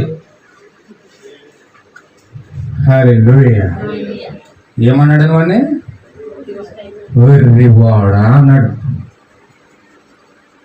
అంటే అతను తీసుకున్న డెసిషన్ ఆ కరెక్ట్ టైంలో తీసుకోకపోవడం వల్ల అతను వెళ్ళి ఆ దేవుని యొక్క పిలుపును, దేవుని యొక్క దర్శనాన్ని, దేవుని యొక్క వాక్యాన్ని, ఆ దర్శనాన్ని ఎప్పుడైతే త్రోసివేశాడో, ఈ త్రోసివేసిన మరుక్షణమే అతను ధనవంతుడయ్యి అంత వెర్రవీగిపోయి ఆ యొక్క పొగరుతో, ఆ యొక్క భయంకరమైన జీవితంతో వెచ్చవిడితనం జీవించి అతను ఆ విధంగా ప్రాణాన్ని తీసుకుని వెర్రివాడిగా మారిపోయాడు. హల్లెలూయా. ఇప్పుడు గనక మనం తీసుకునే డెసిషన్ కనుక కరెక్ట్గా లేకపోతే, ఆ ప్రభు దర్శించిన సమయంలో గనక మనం కరెక్ట్ సమయంలో కరెక్ట్ డెసిషన్ తీసుకోకపోతే, ఆ సమయంలో గనక ఖచ్చితంగా మనం వెర్రివాళ్ళ మారిపోవాల్సి వస్తాం. హల్లెలూయా. ఏదో అనుకుంటాం మనం, ఏదో కాలం గడిచిపోతుంది, ఏదో పాస్టర్ వస్తున్నాడు, ఏదో సంఘం గడిచిపోతుంది, ఏదో సంఘానికి వెళ్ళిపోతున్నాంలే, ఏదో కాలం గడిచిపోతుంది అనుకున్నాం మనం. కానీ దేవుడు దర్శించే సమయం కనుక గుర్తించకపోతే, దేవుడు దర్శించే సమయం కనుక గుర్తించకపోతే, దానిని గుర్తించి ఆ నిర్ణయం కనుక కరెక్ట్గా నువ్వు తీసుకోకపోతే, నీ జీవితంలో నువ్వు చాలా డెవలప్మెంట్ అవ్వచ్చు, కానీ లాస్ట్కి నీ చివరి బ్రతుకు వెర్రివాడు అయిపోవాల్సి వస్తుంది. హల్లెలూయా. వెర్రివాడు అయిపోవాల్సి వస్తుంది. అతను పాతాళంలో పడి యాత్ర పడుతూ ఏమంటున్నాడు తెలుసా? అయ్యా దయచేసి నాకు సమయం ఇస్తే, నాకు 5 అన్నదమ్ములు ఉన్నారు, వారికి కూడా నేను ఇలాంటి యాత్రకరమైన ప్రదేశం ఒకటి ఉందని వాళ్ళు చెప్పొస్తాను, దయచేసి నాకు అవకాశం ఇవ్వండి అయ్యా అని దండాలు పెట్టి వేడుకుంటున్నాడు. ఎక్కడ? పాతాళంలో దండాలు పెట్టి వేడుకుంటుంటే ఆయన ఏమన్నాడు తెలుసా? నువ్వు వెళ్తే ఎవరు నమ్మరు, ఇప్పుడు నువ్వు వెళ్తే కనుక ఇప్పుడు చచ్చిపోయిన లేచడానికి ఎవరన్నా ఉంటారని అక్కడ. మొన్న నేను చూసాను, ఒక టీవీలో చూసా, యూట్యూబ్లో. అతను చచ్చిపోలేదు, కానీ చచ్చిపోయాడు అనుకుని కాల్ చేస్తున్నారు. అతను వేడి తక్కువ గబాలను లేచిపోయేటప్పుడు అక్కడ చుట్టుపక్కల ఒక్కరు లేరండి, చాలా మంది ఉన్నారు. కాల్చడానికి ఇంచుమించు సుమారు 100 మంది వచ్చింటారు అక్కడికి, ఒక్క లేడు అక్కడ. ఆ దేవుడు దయ్యం వచ్చేస్తుంది అనుకున్నారు అది. హల్లెలూయా. ఒకవేళ అలాగే కనుక ఏదైనా లేచి వచ్చేసాడు అనుకోండి పాతాళం నుంచి, ఉంటుందో పరిస్థితి ఎలా ఉంటుందండి? వింటారు ఎవరన్నా? ఎవరు వినరు, అందరూ కూడా అటు పరిగి ఎడతారు. ఇప్పుడు నువ్వు వెళ్ళినా వినరయ్యా, అక్కడ చెప్పడానికి మోషేయు ప్రవర్తన ఉన్నారు, వారి మాటలు వింటే చాలు, నువ్వు వెళ్ళవలసిన అవసరం లేదన్నారు. హల్లెలూయా. చూడండి ఎంత భయంకరమైన కార్యము. ఖచ్చితంగా దేవుడు ఒక మనిషి రూపంలో నేను దర్శిస్తాడు. మరి దర్శించినప్పుడు నీ పరిస్థితి ఎలా ఉంటుంది అన్నది మాత్రం ఖచ్చితంగా మనం గుర్తించాలి. దేవుడు దర్శిస్తే ఎలా ఉంటాడు, అసలు దేవుడు నిన్ను ఎలా దర్శిస్తాడు, ఏ విధమైన రూపంలో దర్శిస్తాడు. ఆయన వచ్చి నీతో మాట్లాడుతున్నప్పుడు నీ ఫీలింగ్స్ ఎలా ఉంటాయి అసలు? ఒకవేళ దేవుడు వచ్చి నేరుగా నీతో మాట్లాడుతున్నప్పుడు నీ పరిస్థితి నువ్వు ఎలా రిప్లై ఇస్తావు దేవుడికి? హల్లెలూయా అన్నది మాత్రం ఖచ్చితంగా మనం గుర్తించకపోతే, ఏదో పాస్టర్ వచ్చాడు, చిన్న ప్రార్థన చేసేసాడు, వెళ్ళిపోయాడులే, అయిపోయింది, మనం ఆదివారం వెళ్ళి గంట సేపు వాక్యం చేసాం, ఇంటికి వెళ్ళిపోయి మన పని నిమగ్నం అయిపోయిందంటే కోరదు. ఇక్కడ భూమి మీద నువ్వు ఏ సంఘానికి వెళ్తున్నావో, ఏ చర్చికి వెళ్తున్నావో, ఏ పాస్టర్ని కలుస్తున్నావో అది కాదు సమస్య. దేవుడు నిన్ను దర్శించినప్పుడు నువ్వు నీ రిప్లై ఎలా ఉంది? ఒకవేళ ధనవంతుడి దగ్గర రూపంలో ఉన్నట్టుగా, ధనవంతుడి యాక్టింగ్ చేసినట్టుగా నువ్వు కూడా చేసావు అనుకో, మరి నీ పరిస్థితి ఏమైపోతుంది? చాలామంది గుర్తించరండి. దేవుడు వచ్చినప్పుడు చాలామంది గుర్తించరు. 100కి ఒక్కడు కూడా గుర్తించలేడన్న దానికి కూడా ఖచ్చితంగా వాస్తవం ఉన్నది. ఎందుకంటే వాక్యం చెప్తే వింటారు, ప్రార్థన చేస్తారు, పాటలు పాడతారు, ఉపవాసాలు చేస్తారు, అన్ని కార్యాలు చేస్తారు, కానీ అసలు దేవుడు వచ్చి దర్శించినప్పుడు నీ ఫీలింగ్స్ ఎలా ఉంటాయి? అసలు ఆయన ఎలా మాట్లాడతాడు? ఏం మాట్లాడతాడు? వచ్చి ఏమ్మా సుందరమ్మ బాగున్నావా, బాగా భోజనం చేస్తున్నావా, ఆరోగ్యం అంతా బాగుందా, నీ కోసం ప్రార్థన చేస్తానని చెప్పేసి వెళ్ళిపోతాడా? హల్లెలూయా. దేవుడు వచ్చి నేను దర్శించినప్పుడు నీతో ఎలా మాట్లాడతాడు? అసలు నిన్ను ఎలా దర్శిస్తాడు? అసలు ఎప్పుడైనా బైబిల్లో మనం ఎప్పుడైనా వెతికామా? దేవుడు నిన్ను ఎలా దర్శిస్తాడు? అసలు ఒక పాస్టర్ ద్వారా వచ్చి దర్శిస్తాడా, లేకపోతే ఒక సంఘం ద్వారా వచ్చి దర్శిస్తాడా, లేకపోతే ఏ కార్యంలో నుంచి ఏ యొక్క చిన్నప్పుడు కొంతమంది ముసలు చెప్తూ ఉండేవారు అన్నమాట. ఎలా చెప్తారంటే దేవుడు ఎలా వస్తాడంటే, కొంతమంది పెద్ద పెద్దోళ్ళు ఎలా చెప్తారంటే, ఒక అడుక్కునేవాడు రూపంలో వస్తాడేమో. ఓ ముసలోడు తెల్ల గడ్డం వేసుకుని, ఒక కర్రూటి వేసుకుని, ఒక వణుకొనుకుతో వచ్చి అడుగుతాడేమో భిక్షాందేహి అని. అప్పుడు భిక్షాందేహి అని పెడితే ఆ కోవలను ఆలోచించి కరుణాబడి సినిమా తీశారనమాట. ఆ కరుణాబడి సినిమాలో ఒకరిని పెడతారు అక్కడ భిక్షాందేహి అని, ఒక గిన్నెట్టినట్టు వెళ్తాడు అందరి దగ్గరికి. అంటే దేవుడు అలాగ వస్తాడని వాళ్ళ అభిప్రాయం. అంటే దేవుడు ఒక అడుక్కుని వాడు రూపంలో వస్తాడని దగ్గరికి. గిన్నెట్టిన భిక్షాందేహి అంటే నువ్వు ఏమైనా పెడతావా లేదని చూస్తాకు వస్తాడా? హల్లెలూయా. లేకపోతే ఎలా వస్తాడు అసలు? ఆయన ఎలా వస్తాడు? నీ దగ్గరికి ఎలా వస్తాడు? నీతో ఎలా మాట్లాడతాడు? నీతో మాట్లాడినప్పుడు అసలు నీ ఫీలింగ్స్ ఎలా ఉంటాయి? అవన్నీ తెలుసుకోవాలంటే ఖచ్చితంగా మనం వాక్యంలో వెతకాలండి. హల్లెలూయా. అసలు దేవుడు బైబిల్లో ఉన్న విశ్వాసులను ఎలా దర్శించాడు? వాళ్ళని ఎలా దర్శించాడు తెలుసుకుంటే నిన్ను దర్శించుకునే గడియ నువ్వు గుర్తిస్తావు. వాళ్ళని ఎలా దర్శించాడో, వాళ్ళతో ఎలా మాట్లాడాడో, వాళ్ళని ఎలా లీడ్ చేశాడో, వాళ్ళని ఎలా కదిలించాడో, వాళ్ళకి ఎలాగ ఆజ్ఞలు జారీ చేశాడో నీవు కనుక గుర్తిస్తే ఖచ్చితంగా నీవు కూడా దాన్ని గుర్తించి దాని ప్రకారంగా దేవుడు నిన్ను దర్శించినప్పుడు నువ్వు దాన్ని గుర్తిస్తావు. హల్లెలూయా. ఇప్పుడు నీకు విషయాలన్నీ నంచులో పెట్టి ప్రవర్తన ఎలా మాట్లాడుతున్నాడు, దేవుడు ప్రవర్తన ఎలా దర్శించాడు, ఎలా చేశాడు, అలా చేశాడు నీకు ఎందుకు చెప్పవలసి వస్తుందంటే ఒకనొక రోజు నీ టైం వస్తుంది, ఒకనొక రోజు నీ గడి వస్తుంది, దేవుడిని దర్శించి కాలం వస్తుంది. అప్పుడు నీ ఫీలింగ్స్ ఎలా ఉంటాయి? అప్పుడు నువ్వు గుర్తిస్తావు దాన్ని. హల్లెలూయా. ఖచ్చితంగా మనం గుర్తించాలి. ఇప్పుడు మనం ఇక్కడ ఆదికాండం 24వ అధ్యాయంలో మనం చదివాం 58వ వచనంలో. హల్లెలూయా. 58వ వచనం చూడండి ఒకసారి.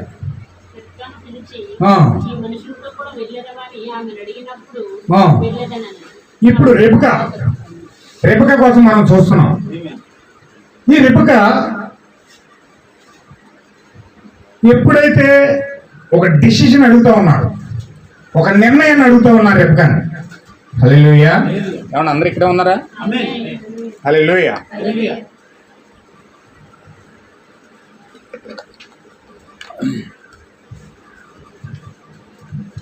ఎలియాజరు వచ్చాడు అక్కడ.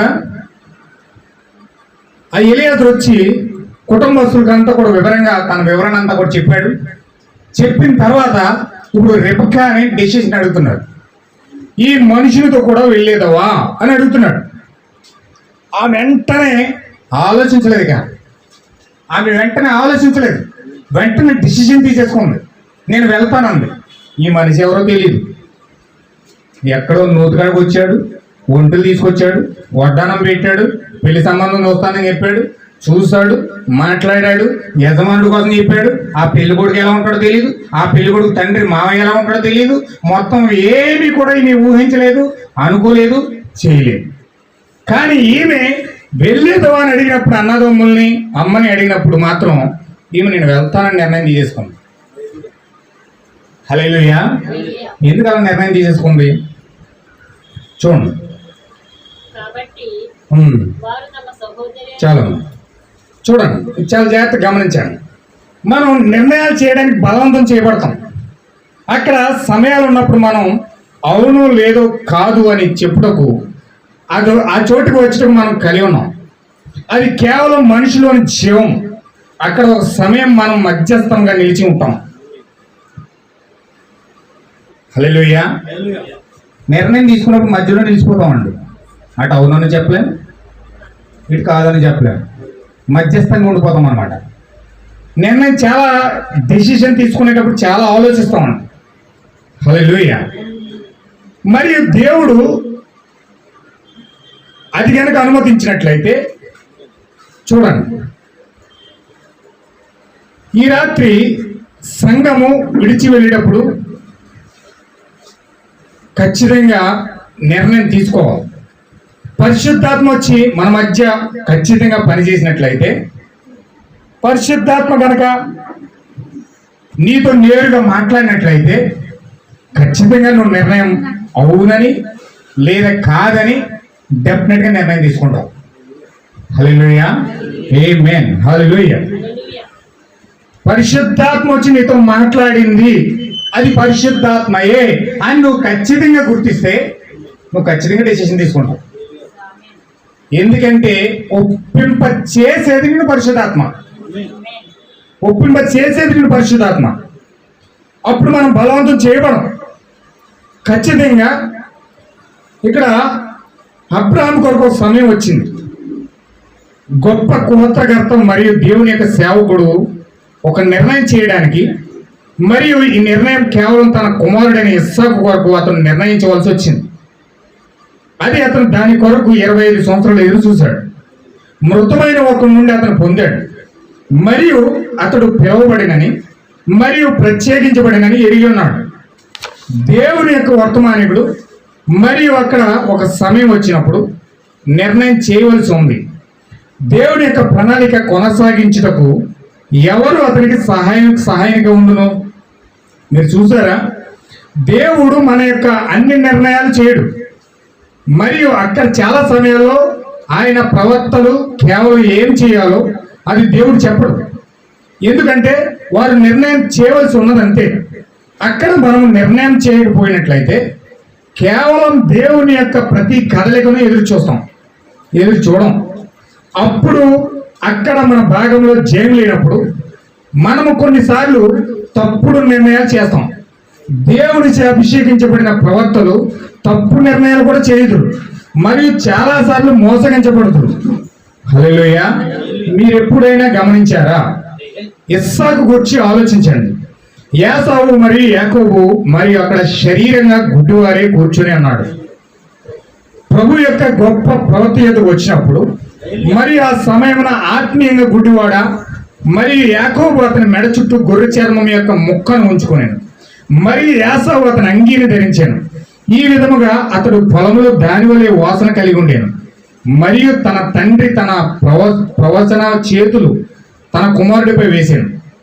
తన కుమారుడి ద్వారా ఆత్మీయంగా మోసగించబడాను, ఇంకనూ ప్రవక్తగా ఉండేను.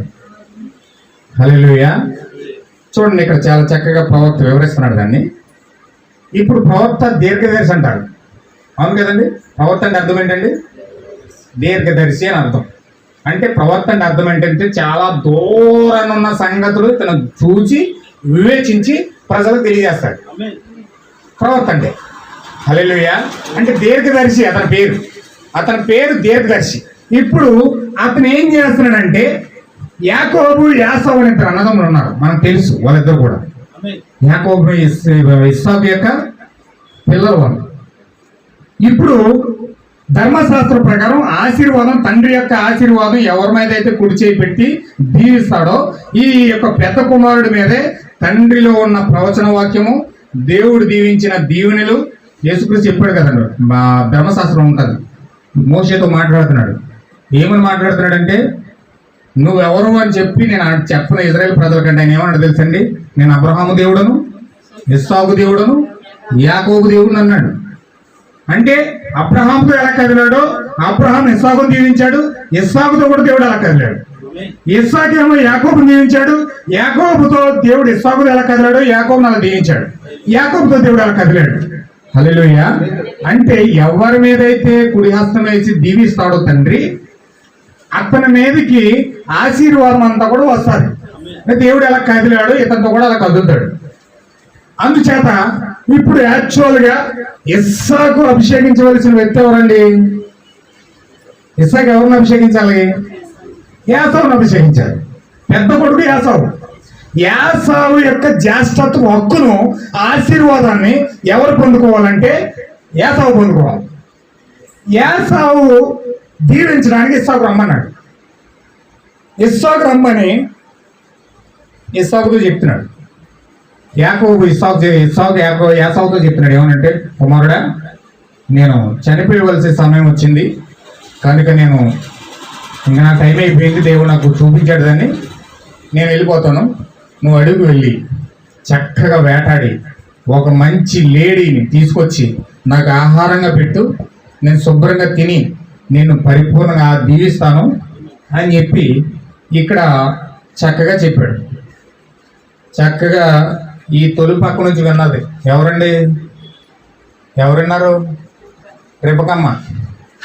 ఈ రెబకమ్మ చక్కగా తొలి పక్కన విన్నాయి. వెంటనే ఈ రెబకమ్మకి ఎవరు ఇష్టం అంటే యాకోబు ఇష్టం, యాసావు ఇష్టం లేదు. ఇష్టాలు ఉంటాయి కదా ఇంట్లో. ఈమె యాకోబుని ఇష్టపడింది. యాకోబు అనగా మోసగాడు అని అర్థం. హల్లెలూయా. ఇప్పుడు ఈ యొక్క యాకోబుని తల్లి ఇష్టపడుతుంది. ఇష్టపడి ఏం చేసిందంటే, కుమారుడా, ఇప్పుడు నీ తండ్రి యొక్క ఆశీర్వాదం ఎవరి మీదకి వస్తే వాళ్ళనే దేవుడు దీవిస్తాడు, వాళ్ళతోనే దేవుడు కదులుతాడు. అందుచేత నువ్వేం చేస్తావంటే, నీవు అడుగుకెళ్ళి లేడిని తీసుకురమ్మని మీ అన్నకి చెప్పాడు. నువ్వేం చేస్తావు? మన గొర్రెల మంద ఉంది కదా, ఆ గొర్రెల మందలో మంచి బాగా చక్కగా ఉన్న గొర్రెను తీసుకురా, కోసేసి నాకు ఇస్తే నేను సిద్ధపరిచేస్తాను. మీ డాడీ ఎలా తింటాడో నాకు తెలుసు, అన్నీ నేను వండి పెడతాను, అన్ని పట్టుకే చక్కగా నువ్వు ఇస్తే నిన్ను దీవిస్తాడు మీ డాడీ అని చెప్పింది.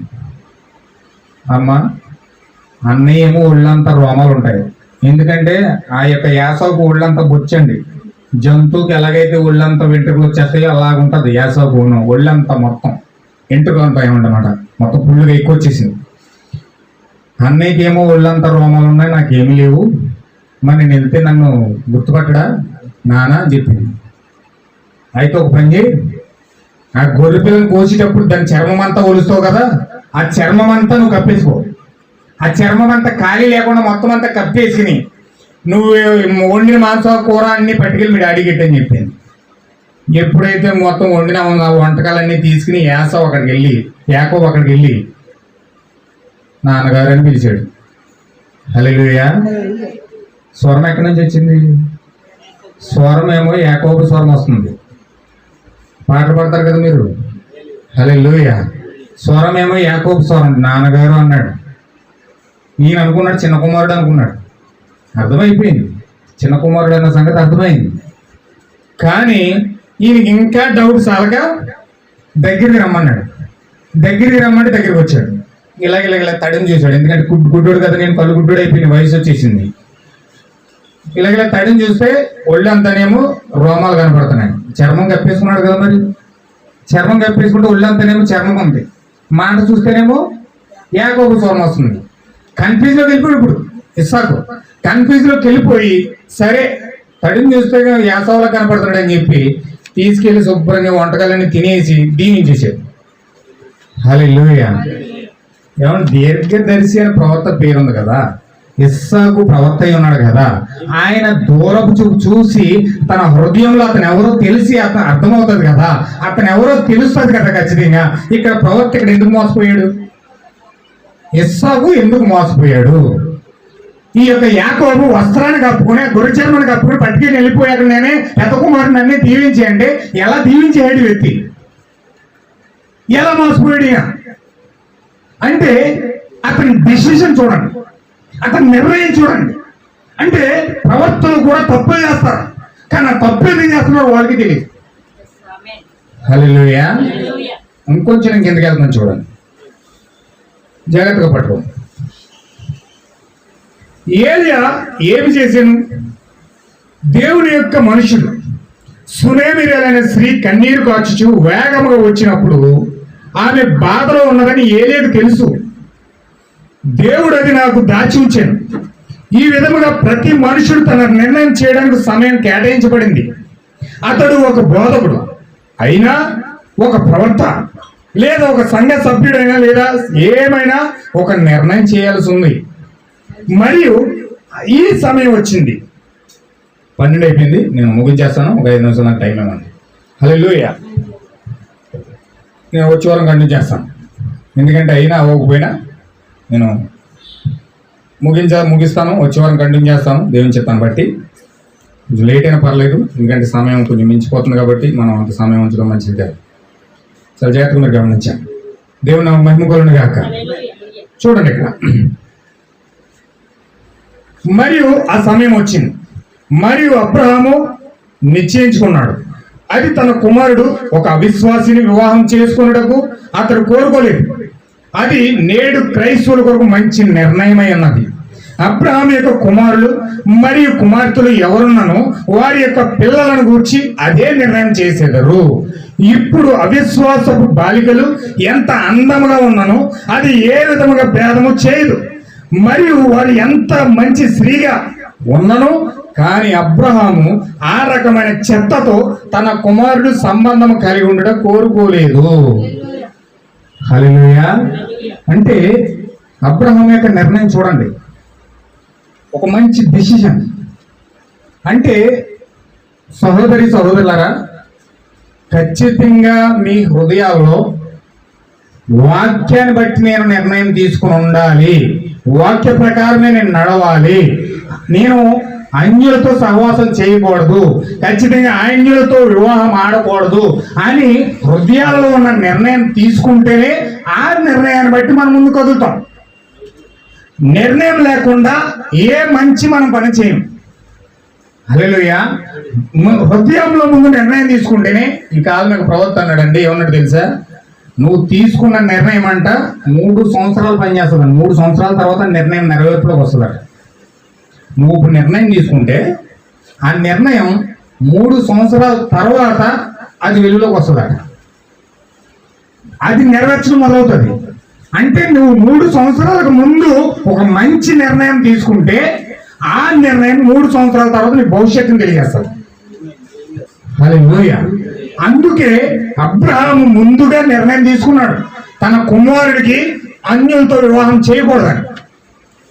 దేవునితో సహవాసం లేని ఒక స్త్రీని తన కుమారుడిని తీసుకురావాలని అబ్రహాం యొక్క ఆలోచన లేదు. హల్లెలూయా. అతని ఆలోచన ఎలా ఉన్నదంటే, ఆమె ఎంత అందంగా ఉన్నా, ఎంత కట్నం తీసుకొచ్చినా, ఎంత మధురంగా స్వీట్ గా మాట్లాడినా, ఎంత అభ్యున్నత స్థాయిలోకి ఆమె వెళ్ళినా నాకు ఆమె అవసరం లేదు. నా కుమారుడికి ఆమె కోడలుగా రాకూడదు, నా కోడలుగా రాకూడదు, నా కుమారుడికి భార్యగా రాకూడదు. ఆమెకు రావాల్సిన అర్హత ఏంటంటే దేవుని యొక్క నిర్ణయం ప్రకారం, దేవుని యొక్క చిత్త ప్రకారం ఎవరినైతే ఇస్సాకు నిర్ణయించాడో ఆమె మాత్రమే ఆమె జీవితంలో రావాలి. ఇది అబ్రహాం యొక్క నిర్ణయం. హల్లెలూయా.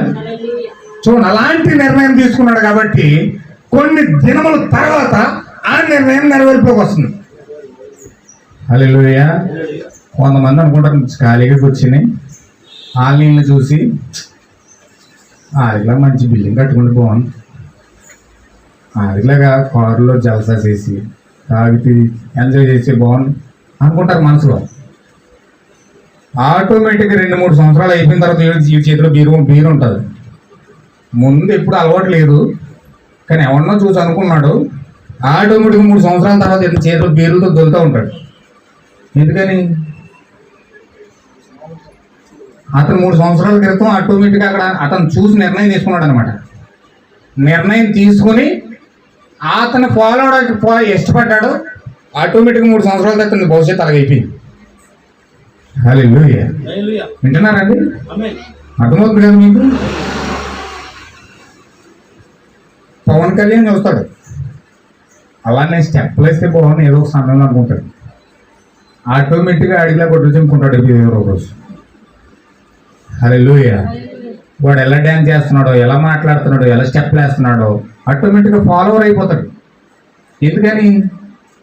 మనస్సులో అతను ఏదో నిర్ణయం తీసుకున్నాడు. అలాగా 3 సంవత్సరాల తర్వాత ఆటోమేటిక్గా అతని పరిస్థితి అలాగైపోయింది. హల్లెలూయా. కానీ నీ హృదయంలో నేను క్రీస్తు వలె ఉండాలి, నేను క్రీస్తు వలె మాట్లాడాలి, క్రీస్తు వలె జీవించాలి, క్రీస్తు వలె నా జీవితం ఉండాలి అని కనుక నువ్వు నిర్ణయం తీసుకుంటే మరొక 3 సంవత్సరాల తర్వాత నీ లైఫ్ చూడు. హల్లెలూయా. ఎక్కువ మంది అలా నిర్ణయాలు తీసుకోరండి. ఎందుకంటే క్రీస్తులా ఉన్నారనుకోండి, సపోజ్ పవన్ కళ్యాణ్లో ఉన్నారనుకోండి, ఆటోమేటిక్గా డ్రామా ఆర్టిస్ట్ అయిపోతాడు అనుకోండి. ఎవరో ఒకరు పిలిచిన నాటికనే ఎంచుకుంటాడు. హల్లెలూయా. లేకపోతే ఏదో వీధి కార్యాలు, వీధి నాటకాలు ఏముంటాయి. లేకపోతే ఇతను ఏదో తాగుకుండా అవ్వాలనుకున్నాడు, అయిపోయాడు. లేకపోతే ఇతను మంచి ఎంప్లాయ్ అయిపోవాలనుకున్నాడు, అయిపోయాడు. లేకపోతే ఇతను ఏదో మంచి హై పొజిషన్ ఉండాలనుకున్నాడు, అయిపోతారు. ఎందుకంటే లోపల తీసుకున్న డెసిషన్ అటువంటిది. లోపల తీసుకున్న డెసిషన్ బట్టి పాజిటివ్ లక్షణాలు కూడా మారిపోతాయి. డెసిషన్ బట్టి నీ ఆలోచన ఉంటుంది. నువ్వు దేన్ని గురి పెడతావో దానిపై నీ ఫోకస్ వెళ్తాడు. హల్లెలూయా. చూడండి, చదువుకునే వాళ్ళు ఉంటారు. కొంతమంది నిర్ణయం తీసుకుంటారు నేను డాక్టర్ అవ్వాలని. ఇంకా అతనికి కోర్స్ అంతా కూడా అతని ఆలోచనలన్నీ కూడా ఎక్కడ సరైన చోషన్ చెప్తారు, ఎక్కడ మంచి ఫ్యాకల్టీ దొరుకుతాడు, ఎక్కడ మంచి బాగా రిజల్ట్ వచ్చే ర్యాంక్ కాలేజ్ ఏది, లేకపోతే ఉద్యోగం వచ్చే కాలేజ్ ఏది, ఇలా మొత్తం అతని ఆలోచన అంతా కూడా కాలేజీల చుట్టూ, ఆ ఫ్యాకల్టీ చుట్టూ, వాటి చుట్టూ, వీటి చుట్టూ, ఆ మెడిసిన్ సంబంధించిన వాటి చుట్టే తిరుగుతుంది అతని జీవితం, లైఫ్ అంతా కూడా. అతని లైఫ్ అంతా దాని చుట్టూనే తిప్పుతూ ఉంటాడు. ఇంకెవరన్నా వచ్చి ఏదైనా చెప్పినా వెంటాడు కానీ దాన్ని పట్టించుకోడు, లోపలికి వెళ్తుంది. హల్లెలూయా. ఎందుకని? ఇతను డిసిషన్ తీసుకున్న డిసిషన్ అతని హృదయంలో, నరనరాల్లో అతని కళ్ళకి ఆ విధంగా మారిపోయినాయి. ఒక రాజకీయవేత్త ఉన్నాడు అనుకోండి, అతను ప్రతి నరనరాల్లో కూడా రాజకీయమే ప్రవహిస్తూ ఉంటాడు. ఇంకంతా కూడా ఆ మొత్తం అంతా దానికోసం ఆలోచిస్తూ ఉంటాడు. వేరే వాటి చెప్పినా ఆమె కొరకెక్కడు. ఎందుకంటే అతను దేంతో నింపబడ్డాడు? డెసిషన్ తీసేసుకున్నాడు అతను, దాంతో నింపబడిపోయాడు. హల్లెలూయా. అలాగే మతంలోకి వస్తాను నేను. మతంలోకి వస్తే ఒక్కొక్కరు ఒక్కో మతానికి బానిస అయిపోతారు. అతని యొక్క నరనరాల్లో మతం ఎక్కేసింది. ఇప్పుడు అతను ఏం చేస్తాడు? కదిపితే దానికోసం మాట్లాడతాడు. హల్లెలూయా. ఇప్పుడు ఒక వ్యక్తి జీడిఎం చర్చిలోకి వెళ్తాడు అనుకోండి, అందులో బాగా నిమగ్నం అయిపోయాడు సిద్ధాంతాల్లో. అతని దగ్గరికి వెళ్తే ఏం చెప్తాడో తెలుసండి? మా పాస్టర్ ఏం చేయడం తెలుసండి? ఆ కానుకలన్నీ తీసిన పట్టుకుని వెళ్ళిపోయింది. ఆ పెద్ద అలా చేశాడండి, ఈ సంఘం ఎలా చేసిందండి, ఆడు ఎలా చేశాడు, వీళ్ళు ఎలా చేశాడు, నేను అలా చేశాడు, మొత్తం అవన్నీ కూడా నింపేసుకుంటాడు కదా, అవే వస్తాయి. హల్లెలూయా. అంటే ఆ జీడియంలో జరిగే కార్యకలాపాలన్నీ తన హృదయంలో నిండిపోయినాయి. ఇంక మాట్లాడేదంతా కూడా దానితో మాట్లాడతాడు. హల్లెలూయా. ఫెలోషిప్కి వెళ్ళినాడు, ఫెలోషిప్ సిద్ధాంతం కోసం మాట్లాడతాడు. యెహోవా సాక్షులు కలిగినాడు, యెహోవా సాక్షుల కోసం మాట్లాడతాడు. పెంతుకోసు కలిగినాడు, పెంతుకోసు కోసం మాట్లాడతాడు. సెవెంత్కి వెళ్ళినాడు, సెవెంత్రి కోసం మాట్లాడతాడు. అంటే ఎవరు దేన్ని కలిగారో ఒక డిసిషన్ తీసుకొని ఆ డిసిషన్ కింద వాళ్ళు ఉన్నారు కాబట్టి దానికోసమే మాట్లాడతారు. హల్లెలూయా. అందుకే నువ్వు మాటలో చాలా జాగ్రత్తగా ఉండాలి. నువ్వు దేనితో మాట నింపబడ్డావో దాన్నే ఎత్తపరుస్తావు. బైబిల్లో వాక్యం ఉందండి, హృదయం నిండిన దాన్ని బట్టి నోరు మాట్లాడుతుంది. హృదయంలో ఏది ఉందో అదే బయటకు వస్తుంది. హృదయంలో చాడీలు ఉంటే చాడీలు వస్తాయి, హృదయంలో సిద్ధాంతాలు ఉంటే సిద్ధాంతాలు వస్తాయి, హృదయంలో రాజకీయాలు ఉంటే రాజకీయాలు వస్తాయి, హృదయంలో కక్షలు ఉంటే కక్షలు వస్తాయి, హృదయంలో పాపం ఉంటే పాపం వస్తుంది. హల్లెలూయా. అంటే నువ్వు ఏది కలిగి ఉన్నావో అది నువ్వు వ్యక్తపరుస్తావు. హల్లెలూయా. ఎందుకు వ్యక్తపరుస్తున్నావు నువ్వు? ఏమన్నా అర్థమవుతుందా మీకు? ఎందుకు వ్యక్తపరుస్తున్నావు? నువ్వు ఎందుకు వ్యక్తపరుస్తున్నావు అంటే నీ డిసిషన్ తీసుకున్నావు, ఆ విధంగా తీసుకున్నావు. దేవుడు నాకు మహిమ కలుగును గాక. అంటే నువ్వు ఎప్పుడూ నిజంగా నిర్ణయం తీసేసుకున్నావు ఇలా ఉండాలని, అందుకే నువ్వు ఇలా ఉన్నావు.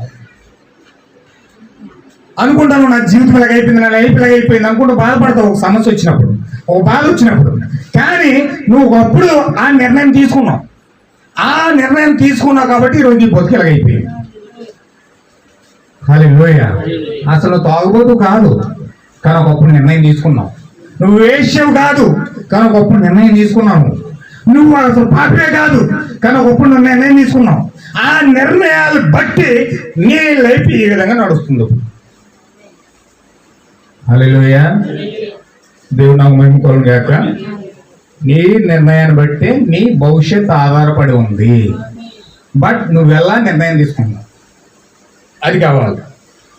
ఇప్పుడు ఇక్కడ అబ్రహాము నిర్ణయం ఎలా తీసుకున్నాడంటే, ఎంత అందమైన స్త్రీ వచ్చినా, ఎంత డబ్బున్న స్త్రీ వచ్చినా, ఎంత పేరు పలుకుబడి కార్యాలు కలిగి ఉన్న స్త్రీ వచ్చినా నేను దాన్ని ఒప్పుకోను. హల్లెలూయా. నాకు ఎవరు కావాలంటే దేవుని యొక్క చిత్తానుసారమైన మార్గంలో నేను నా కుమారుడు వెళ్ళాలి. దేవుడు నాకు మహిమ కలుగును గాక. చూడండి, ఈ విధంగా అతను ఎవరి వివాహం చేయవలనో ఒక నిర్ణయం చేయడానికి సమయం అతను కలిగి ఉండేను. మరియు అప్పుడు సమయం వచ్చింది. ఇస్సాకు కొరకు ఈ వధువుని ఎంచుకున్నట్టుగా అతను ఎవరికి పంపుతున్నది ఒక నిర్ణయం అతను చేయవలసి ఉంది. అతను తన సేవకులందరిపైన చూశాను. మరియు మనం ఇక్కడ అబ్రహాము గురించి ఒక చక్కని పాఠం నేర్చుకోవాలి. దేవుడు ఒక రకమైన తండ్రి తన కుమారుని కొరకు వధువును కనుగొనేందుకు వెళ్ళుటకై ఒక సేవకుని కొరకు ఎదుగుచున్నాడు. ఈ రోజు అదే తండ్రి చేయించున్నాడు. అతడు తన గుంపు పైగా చూచున్నాడు. ఒకనిలో నమ్మకం ఉంచుటకు అతను చూచున్నాడు. అతడు వర్తమానం తీసుకును అతనిని ఆయన వధువు ఎద్దకు పంపించును. దేవుడు కూడా నిర్ణయం తీసుకోవాల్సిన సమయం వచ్చిందట. హల్లెలూయా. ఇప్పుడు దేవుడు నిర్ణయం తీసుకోవాలి. తన వధువుని సమకూర్చడానికి ఒక వ్యక్తిని భూమిపైకి పంపించాలి. ఎవరి మట్టి వారు పంపించేతగా అంటే బాగా బైబిల్ చెప్తున్నాడు కదా, బాగా జ్ఞానం ఎక్కువ ఉందని ఇతను పంపించేతగా. హల్లెలూయా. ఇతను ఎక్కువ సంఘాలు కట్టేసి ఎక్కువ సేవ చేసేసాడు కదా, ఒక 70-80 సంఘాలు కట్టేసి పెద్ద సేవకుడు అయిపోయాడు కదా, ఇతను అభిషేకించడానికి పంపించేతగా. హల్లెలూయా. లేకపోతే ప్రపంచాన్ని అంతటికి బిషప్గా ఉన్నాడు ఇతను అభిషేకించి పంపించాలనుకుంటున్నాడా? దేవుడు కూడా నిర్ణయం తీసుకోవాల్సి వచ్చింది. ఇప్పుడు దేవుడు కూడా భూమి అంతటా ఎదుగుతున్నాడంట నిర్ణయం తీసుకోవడానికి. ఒక వ్యక్తిని పంపించాలి, ఆ వ్యక్తిని అభిషేకించి నా వధు ఎత్తుకు పంపించాలి, వధువును సమకూర్చాలి. ఎవరండి? అబ్రహాం ఎలాగైతే నిర్ణయం తీసుకున్నాడో అబ్రహాం స్థానంలో దేవుడు ఉన్నాడు. దేవుడు కూడా నిర్ణయం తీసుకోవాలి. దేవుడు ఎందుకు నిర్ణయం తీసుకోవాలి మరి? ఏమండి, నేను ముగిస్తాను, జాగ్రత్త దృష్టి పెట్టండి. అబ్రహాం నిర్ణయం తీసుకున్నాడు కుమారుడికి వధువుని చూడాలనండి. మరి దేవుడు ఎందుకు నిర్ణయం తీసుకోవాలి? ఏమండి, దేవుడు ఎందుకు నిర్ణయం తీసుకోవాలంటే దేవుని యొక్క కుమారుడు ప్రభువైన యేసుక్రీస్తు అయి ఉన్నాడు. ఇప్పుడు ప్రభువైన యేసుక్రీస్తు వివాహం చేయాలి. ఇప్పుడు వివాహం చేయడానికి ఆయన కూడా వధువును వెతకాలి. హల్లెలూయా. ఇప్పుడు ఇస్సాకుని ఎలాగైతే ఎవరు పడితే ఆయన తీసుకొచ్చేసి అబ్రహాం పెళ్లి చేయకూడదని నిర్ణయం తీసుకున్నాడో, అలాగే యేసుక్రీస్తు కూడా ఏ సంఘాన్ని పడితే ఆ సంఘాన్ని తీసుకొచ్చేసి అందంగా ఉంది కదా, పెద్ద చర్చి కట్టాడు కదా, 50-60 కోట్లు ఖర్చు పెట్టి కట్టాడు కదా అని చెప్పేసి ఆ సంఘాన్ని తీసుకొచ్చి యేసుక్రీస్తు కట్టాడు. హల్లెలూయా. ఏమన్నా అర్థమవుతుందా? ఎక్కడ మద్రాసులో కట్టారని చర్చి 60 కోట్లు అయిందని చర్చికి. 60 కోట్లు అయిందని చర్చి అని చెప్పి చాలా మంచి చర్చి కట్టాడని చెప్పేసి ఆ పాస్టర్ ఆ సంఘాన్ని తీసుకొచ్చి యేసుక్రీస్తు పెళ్లి చేస్తాడా దేవుడు? లేకపోతే నువ్వు మంచి బాగా పాటలు పాడుతున్నావు, చాలా అద్భుతంగా నీ గానం ఉంది, గాంధర్వ సప్త స్వరాలు నీ కంఠంలో నుంచి తీయని పదాలతో వస్తూ ఉన్నాయి, అలాగని తీసుకెళ్ళి నేను కట్టేస్తాడు వెళ్ళి యేసుక్రీస్తుకి? హల్లెలూయా. లేకపోతే చక్కగా జ్ఞానం అంతా ఉపయోగిస్తూ వల్లిస్తూ ఆ పదజాలం అంతా చాలా చక్కగా దేవుడు మిమ్మల్ని దీవించునుగా కానీ చక్కగా బలిపీఠం ఎక్కి పెద్ద పెద్ద అంగీలు వేసుకుని చక్కగా వల్లిస్తుంటే దేవుడు తీసుకెళ్లి యేసుక్రీస్తు పెళ్లి చేసేస్తాడా? హల్లెలూయా. ఇప్పుడు ప్రతి ఒక్క క్రైస్తవులే కదా, మరి అందరూ క్రైస్తవులు అయిపోతున్నారు, అందరూ చర్చికి వెళ్ళిపోతున్నారు, చర్చికి వెళ్ళిపోతే అందరూ క్రైస్తవులే, బైబిల్ పట్టుకున్నారు అందరూ క్రైస్తవులే, మరి అందరూ కూడా పరలోకం వెళ్ళిపోతారా? అందరిని తీసుకెళ్ళిపోతాడు కట్టకట్టుకుని. మా ఇంటి దగ్గర చూసుకోండి నేను జీడిఎం చర్చిలో ఆ వారం అంతా శుభ్రంగా తాగి దుల్లేసి చివరి నుంచి చివరికి దుల్లేసి కూడా ఆయన చర్చిలో ప్రభురాత్రి భోజనం వచ్చినప్పుడు బల్లారం తీసుకొచ్చి అక్కడికి వెళ్ళినప్పుడు ముక్కడికి వచ్చి తాగేసి కూడా శుభ్రంగా. అక్కడ ద్రాక్షారసం అక్కడ ద్రాక్షారసం అదే, ఇక్కడ ద్రాక్షారసం ఇదే. హల్లెలూయా. అక్కడ ద్రాక్షారసం తాగేస్తున్నాడు చొక్క, ఇక్కడ కొడుకొచ్చి ఇక్కడ తాగేస్తున్నాడు. మరి వెళ్ళిపోతాడు కదా పర్లోకం. హల్లెలూయా. ఒక ఆయన అన్నాడు నాతోని, ఏవో ఎందుకే ఇలా పాడు చేసేస్తున్నాడు జీవితం, తాగుతున్నాం ఎందుకంటే, ఏమండి బైబిల్లో లేదంటండి, బైబిల్ దేవుడే చెప్పాడు కానీ తినుము తాగును చూపించమని. అలా చేయకపోతే ఎలా కుదురుతుందండి? దేవుడు చెప్పాడని తిన్న తాగు చూపించాను అంటే అది ఎవరి పరికలు కూడా మీ వ్యక్తికి అర్థం కాలేకపోతుంది. హల్లెలూయా. అంటే వాళ్ళకి అనుకూలంగా వాక్యాలు తీసుకుని వాళ్ళు ఏ విధంగా ఆ వాక్యానుసారంగా వాళ్ళు వెళ్ళిపోవాలనుకుంటారో ఆ వాక్యాన్ని వెతుక్కుంటారు. వెళ్ళి ఆ వాక్యాన్ని వెతుక్కుని ఆ వాక్యాన్ని చూపిస్తారు మనకి. అంటే నువ్వేం చేస్తున్నావు అంటే వాక్యాన్ని చూపించేస్తారు మళ్ళీ పైగా. ఇలాగే చేస్తున్నానండి, దేవుడు చెప్పాడు కదా అని అంటారు. హల్లెలూయా. అతను వాక్యమే చూపించాడు. మరి వాక్యం అది వాక్యమేనండి. తినుము తాగుము సుఖించమని దేవుడు చెప్పాడా? దేవుడు అన్నాడు. అది ఆ వెర్రివాడు మంచమే కొడుకుని అన్నాడు ఆ మాట. అది దేవుడు చెప్పాడంటే ఎలా కుదురుతుంది? హల్లెలూయా. అలాగే ఈ రోజు అన్వయించుకొని ఎవరికి తగినట్టు సిద్ధాంతాలు వారికి అన్వయించుకుని మేము క్రైస్తువులు అంటున్నారు. బయటకు వచ్చి మాత్రం బూతులు మామూలే, తాగుడు మామూలే, వ్యసనాలు మామూలే, అన్ని మామూలే. మరి అందరూ వెళ్ళిపోతారు పరలోకం. అందరినీ చేసేసుకుంటారు పెళ్ళి. నీ ఇష్టానుసారంగా నువ్వు బతికేసి ఇష్టానుసారంగా జీవించేసి నేను పరలోకం వెళ్ళిపోతానంటే పంపించేస్తాడు దేవుడు? నో సార్, అలా పంపించడం. అయితే ఒక క్రమం ఉంది, దానికే దేవుడు నిర్ణయం తీసుకుంటాడు. నిర్ణయం ఎలా తీసుకున్నాడంటే ఎవరైతే నా ఆజ్ఞలను నా కట్టడలను ఎవరైతే గౌరవించి ప్రేమించి దాని అనుసారంగా నడుస్తున్నారో వారి మీదే నేను దృష్టి పెడతాను అంటున్నాడు. ఎవరి మీద దృష్టి పెడతాడండి? ఆజ్ఞలను కట్టడలను గౌరవించి ప్రేమించి దాని ప్రకారంగా నడుచుకునేటోళ్ళ మీద దృష్టి పెడుతున్నాడు ఆయన. బైబిల్ ఎట్టుకెళ్ళిపోయిన వాళ్ళ మీద దృష్టి పెట్టలేదు. పాటలు బాగా పాడుతున్నావు నీ మీద దృష్టి పెట్టలేదు ఆయన. హల్లెలూయా. లేకపోతే వాక్యం బాగా చెప్తున్నావని దృష్టి పెట్టలేదు. ప్రార్థన బాగా చేస్తున్నావని మీద దృష్టి పెట్టలేదు. లేకపోతే నువ్వు ఏయో సోషల్ కార్యక్రమాలన్నీ చేసి సామాజిక సేవ చేసి ఏదో చేస్తున్నావని దేవుడు నీ మీద దృష్టి పెట్టలేదు. నీ మీద దృష్టి ఎలా పెట్టాడండి? దేవుడు నీ మీద దృష్టి ఎప్పుడు పెట్టాడు? ఆయన ఆజ్ఞల ప్రకారంగా నువ్వు నడుచుకున్నప్పుడు, నువ్వు ఆజ్ఞలు ప్రేమించినప్పుడు, దాన్ని గౌరవించినప్పుడు, ఎప్పుడైతే వాక్యానుసారంగా నడవాలని నువ్వు డిసిజన్ తీసుకున్నావు చూసావా, ఆ డిసిజన్ మీద దృష్టి పెడతాడు దేవుడు. నువ్వు నడవకపోవచ్చు, జీవించకపోవచ్చు, నీ బ్రతుకులు ఉండకపోవచ్చు, కానీ నువ్వు తీసుకున్నావు చూసావు నిర్ణయం, ఆ నిర్ణయం మీద ఆయన దృష్టి పెడతాడు. దేవుడు నామ మహిమ కోరును గాక. అయితే నీ నిర్ణయం ఎంత స్టడీగా ఉండాలండి? నీ నిర్ణయం ఎంత స్ట్రాంగ్గా ఉండాలి?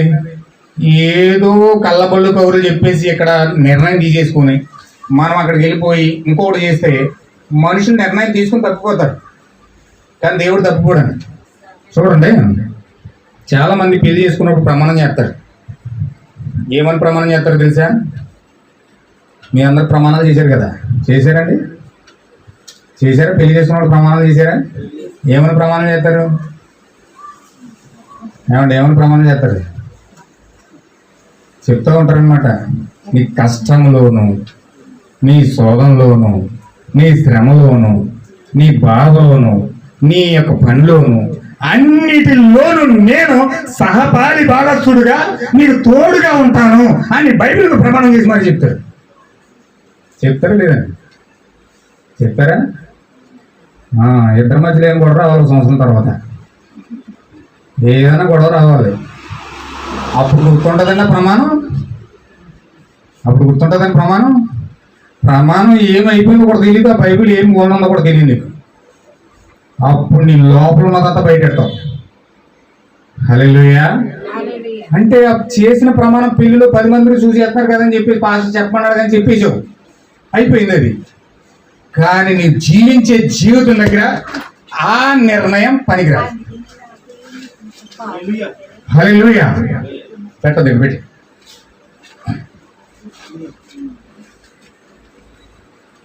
దేవుని నామమున మహిమ కలుగును గాక. ఏమన్నా అర్థమవుతుందా? ఇప్పుడు ఆ నిర్ణయం, ఇప్పుడు ఆ గొడవ వచ్చినప్పుడు, ఆ సమస్య వచ్చినప్పుడు ఆ నిర్ణయం పనికిరాదు. అప్పుడు భోజనం పెట్టింది అనుకోండి, భోజనం అలా గెంటేసి ఆ ముఖం తిరిగి ఎలా పడుకుంటాను శుభ్రంగా. హల్లెలూయా. ఇదేంటి కోపం వచ్చినప్పుడు శ్రమలోను, బాధలోను, కన్యల్లోను, కష్టాల్లో తోడుకుంటానన్నా మరి ముఖం ఎక్కడికి వెళ్ళిపోయింది? అప్పుడు ఆ డిసిషన్ లేదు. మరి ప్రమాణం ఒకటి అయిపోయింది, బతుకు ఒకటి అయిపోయింది ఇక్కడ. హల్లెలూయా.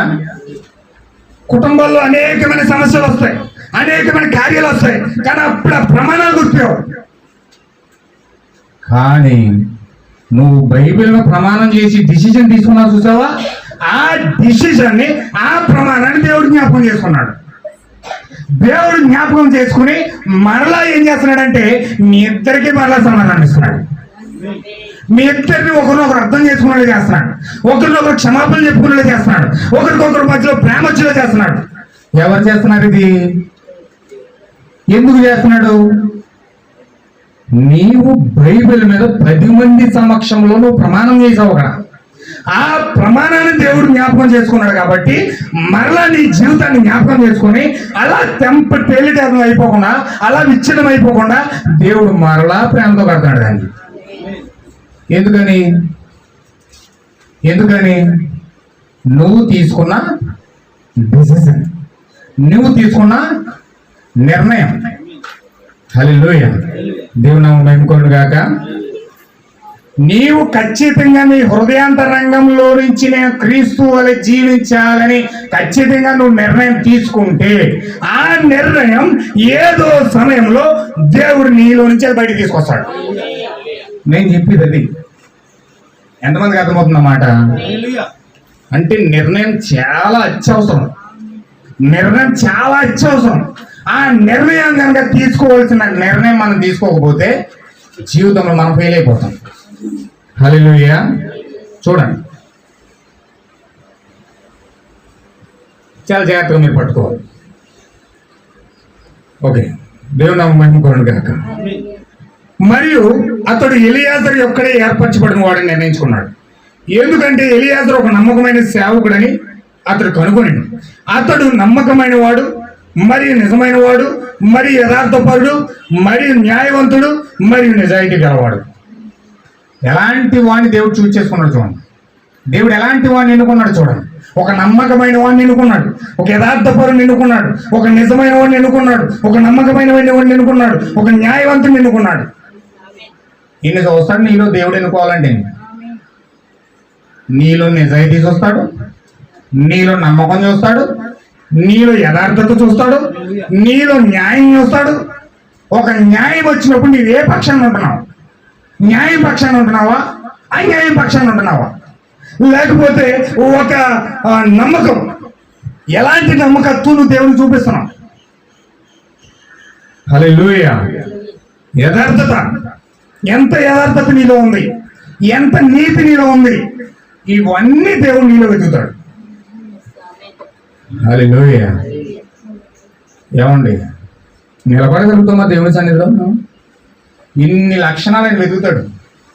దేవుడు ఒక వ్యక్తిని ఎన్నుకోవాలంటే ఒక యథార్థత వ్యక్తిలో చూస్తాడు, ఒక నమ్మకం వ్యక్తిలో చూస్తాడు, ఒక నీతి వ్యక్తిలో చూస్తాడు, ఒక న్యాయమతంలో చూస్తాడు. నిలబడగలుగుతామా? ఖచ్చితంగా పడిపోతాం. ఎందులో గందులు పడిపోతాం.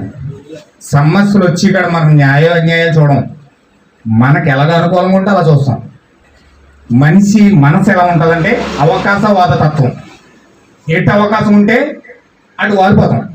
గాలి ఎటు వేస్తే అటు వెళ్ళిపోతుంది. హల్లెలూయా.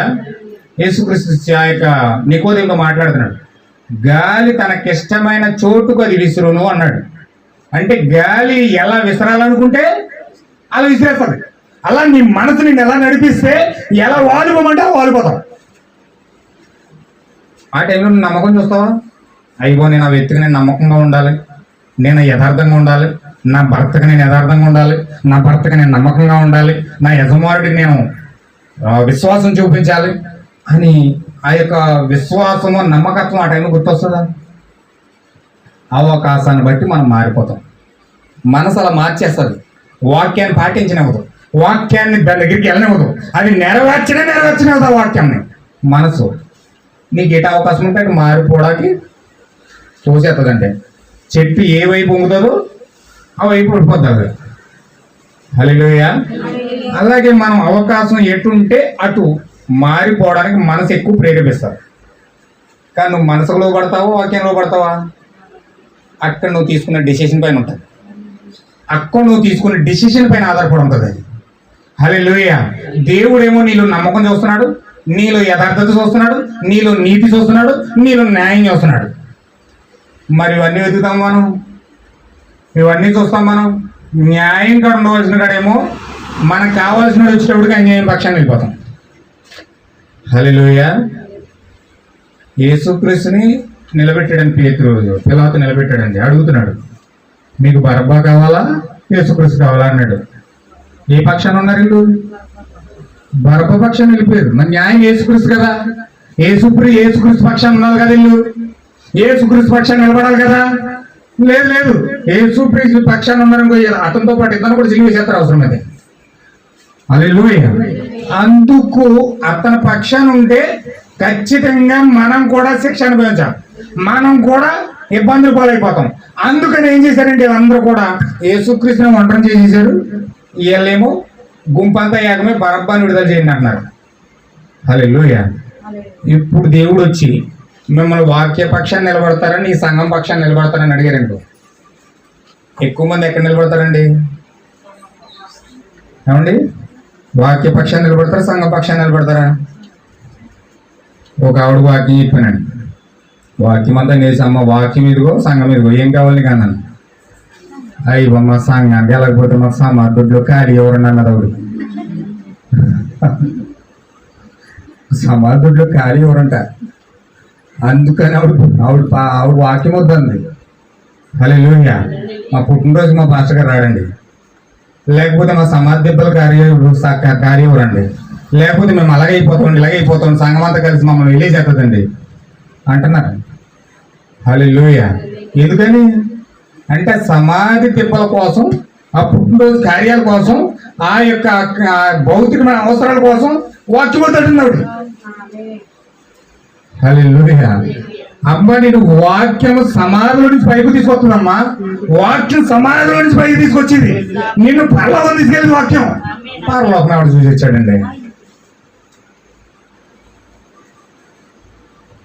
పరలోకం ఆవిడ చూసి వచ్చాడు. ఈరోజు క్రైస్తవులు చెప్పిన ఆన్సర్ ఇది. దేవుణ్ణి ఎవడు చూసి వచ్చాడు, పరలోకం ఎవడు చూసి వచ్చాడు. ఇక్కడ మన అవసరాలు తీరితే చాలు, ఇక్కడ మన అవసరాలు తీరిపోతే చాలు. అంటే ఈవిడ నిర్ణయం ఎలా ఉంది, ఈవిడ డిసిషన్ ఎలా ఉంది? ఈవిడ ఏంటంటే ఈవిడికి ఆస్తి కావాలి, అంతస్తు కావాలి, సమాధి కావాలి, సంఘం కావాలి, పేరు కావాలి, ప్రతిష్ట కావాలి. వాక్యం ఎరుగుతాయి అని పోతాయి. అందుకు భయం. అందుకే వాగ్దానాలు, స్వస్థతలు, ఐశ్వర్యాలు ఉన్న కాడేమో జనాలు తండోపతండోపులుగా పరిగెడతారు. నిజమైన వాక్యం ఉన్న కాడ ఒకరిద్దరు ఉంటారు. హల్లెలూయా. యెరూషలేము దేశం మొత్తం ఆ యొక్క యాజక సమూహం పక్కన ఉంటే ఒక పుట్టుకొడ్డోడు మాత్రం యేసు దగ్గరకు వచ్చాడు. అయ్యా నాకు గుడ్డోని నన్ను క్షమించి నాకు కళ్ళు కావాలంటే ఆయన ఏం చేశాడంటే నేల మీద ఉమ్మూసి ఆ ఉమ్ముతో పట్టుకొచ్చి ఆ కంట్ల మీద రాస్తే ఆ కోనెట్లోకి వెళ్ళి మొహం కట్టుకున్నాడు. ఆ కోనెట్లోకి వెళ్ళి ఎప్పుడైతే మొహం కట్టుకున్నాడు కళ్ళు వచ్చేసిన తర్వాత కళ్ళు వచ్చేసినాయి. సంతోషంగా అంతా చూస్తే ఇంటికి వెళ్ళాడు. ఇంటికి వెళ్ళేసరికి మొత్తం ప్రధాన యాజకులు, శాస్త్రులు, పరిచయులు అందరూ వచ్చేసారు. ఏమాయ్ నీకేం చెప్పాము అసలే? నువ్వు మా సంఘం నుంచి ఆ సంఘానికి వెళ్ళొద్దని చెప్పాను కదా, నేను అతను అసలు కలవద్దని చెప్పాను కదా, అతను తప్పుడోడు, అతను ఆ సంఘాన్ని నిలబొట్టేస్తున్నాడు, అలా చేసేస్తున్నాడు, ఇలా చేసేస్తున్నాడు అని చెప్పాను కదా, నువ్వెందుకు అతనితో వెళ్ళావు? హల్లెలూయా. అడుగుతున్నారు. ఏమా ఏం చెప్పాను నీకు?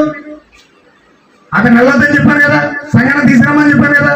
అయ్యో మాకు తెలియదు బాబు, అసలు అతను వెళ్ళినట్టు మాకు తెలియదు. అసలు నేను అతని దగ్గరికి వెళ్ళొద్దని చెప్పాను మేము.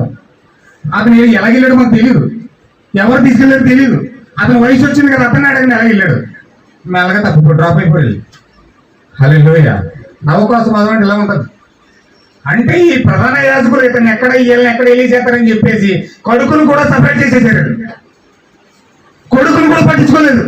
మీ ఇష్టమైనట్టు చేసుకోండి, మా కొడుకుని ఏం చేసుకుంటారో చేసుకోండి, మాకు మాత్రం సంబంధం లేదు అన్నాడు. అంటే రక్త సంబంధాన్ని కూడా తెచ్చేసుకున్నారు. దేనికోసం? దేనికోసం? మతం కోసం. దేనికోసం? ప్రధాన యాజకత్వం కోసం. దేనికోసం? కుటుంబంలో పరువు కోసం. దేనికోసం? ప్రధాన యాజకత్వం నిలుపుకోవడం కోసం. హల్లెలూయా. చూడండి ప్రజలు ఎంత భయంకరంగా మారిపోతున్నారు ఈరోజు. అంటే వాళ్ళ అవసరాలు తీర్చుకోవడం కోసం వాళ్ళు ఏ విధంగా మారిపోతారు. వాక్యం ఎలా నిందించబడినా, ఎలా శ్రమలు పడినా, ఎలా సిలివేసినా, ఎలా అవసరం ఏనుగుగా మారిపోయినా ఏమీ సంబంధం లేదు. కేవలం వాళ్ళ అవసరాలు తీరిపోవాలంతే. బ్రతికే వరకు వాళ్ళు ఉన్నత స్థానంలో బ్రతికేలంతే. హల్లెలూయా. అయితే వయసు వచ్చింది కదా, అతన్ని అడిగినంటే ఆయన చెప్పాడు, ధైర్యంగా చెప్తున్నాడు. ప్రేమ చెప్తున్నాడు తెలుసా, మీరేం అనుకుంటే అనుకోండి, మీరేం చేయాలనుకుంటే చేసేయండి, కానీ నేను ఒకటి మాత్రం సాక్ష్యం ఇస్తాను, నేను ఒకప్పుడు గుడ్డులండి, ఇప్పుడు నేను చూస్తున్నాను అంతే. దేవుడు నా మహిమకరుడు కాక, నేను ఒకప్పుడు గుడ్డులండి కానీ ఇప్పుడు చూస్తున్నాను. హల్లెలూయా. నాకు ఆ వ్యక్తి గుడ్డోడు ఇచ్చాడు, ఆ వ్యక్తి నాకు కళ్ళు ఇచ్చాడు, ఆ వ్యక్తి ప్రార్థన చేస్తే నాకు కళ్ళు వచ్చినాయి. మేము పరిశుద్ధులం కాదా? మేము పాస్టర్లం కాదా? మా సంఘాలు లేవు ఇక్కడ, చర్చిలు లేవు ఇక్కడ, మరి నువ్వు ఎందుకు ఒకటికి మేము ప్రార్థన చేస్తే నీకు కళ్ళు రావా? మరి అలాగైతే ఇప్పుడు వరకు నాకు ఎందుకు ఇవ్వలేదు మీరు? ఆ వ్యక్తి కళ్ళు ఇచ్చేదాకా మీరు ఎందుకు ఇవ్వలేదు నాకు? అప్పుడు నాకు ఎందుకు ఉండిపోయారు? నేను మీ సంఘానికి వచ్చాను కదా, మీ సంఘంలో నివసించాను కదా, చర్చ్ ప్రతి ఆదివారం చర్చిలోకి వచ్చాను కదా, మరి నాకు ఎందుకు మీరు కళ్ళు ఇవ్వలేదు? ఆ వ్యక్తి ఇచ్చినందుకు ఆ వ్యక్తులు ఎంత వేస్తున్నారు మీరు? ఇప్పుడు ఆ వ్యక్తి నిజమైన మీరా? హల్లెలూయా. నువ్వు తీసుకునే నిర్ణయంలో ఒక డిసిజన్ సరైన నిర్ణయం ఉంటే అసత్యం ముందు నువ్వు అలా నిలబడదు. దేశం మొత్తం ఒకటి అయిపోయినా, గ్రామం మొత్తం ఒకటి అయిపోయినా, నీవు వాక్యం యొక్క ప్రత్యక్షత ఉంటే నీవు అభివృద్ధికి నిలబడతావు వాక్యం ముందు. అది మంచి చెడ్డ, ఎక్కువ మంది తక్కువ మంది ఏ లక్ష్యం నువ్వు చావా బ్రతుకు నువ్వు లక్ష్యవు, మరణమత్యవు లక్ష్యవు. నువ్వు వాక్యం ముందు అలా నిలబడతావు. నీవు తీసుకున్న నిర్ణయంలో సత్యం ఉంటే, నీవు దర్శనం పొందుకుంటే, నీకు నిర్ణయం ఉంటే, భయంతో వెనకడుగు, భయంతో భయభక్తులతో కూడిన భయంతో వణుకుతో నువ్వు ఏదో ప్రయత్నాలు చెయ్యవు.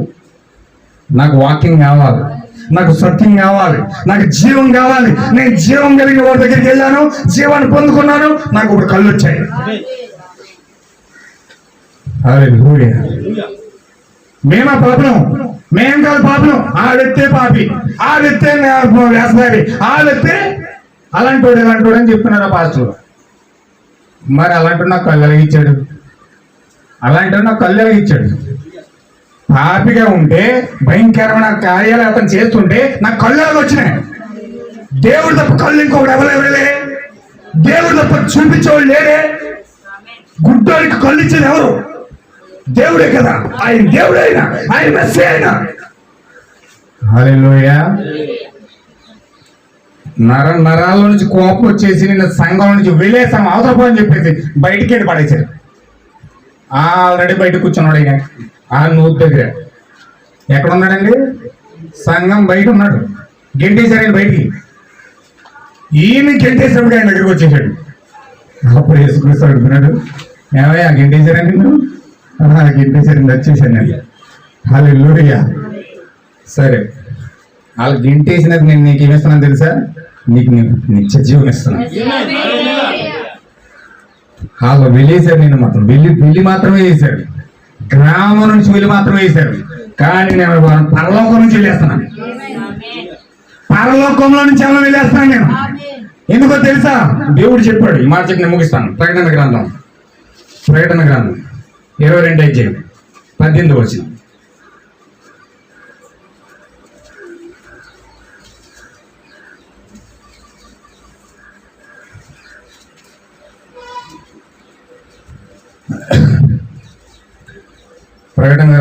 అధ్యాయం 18వ వచనం.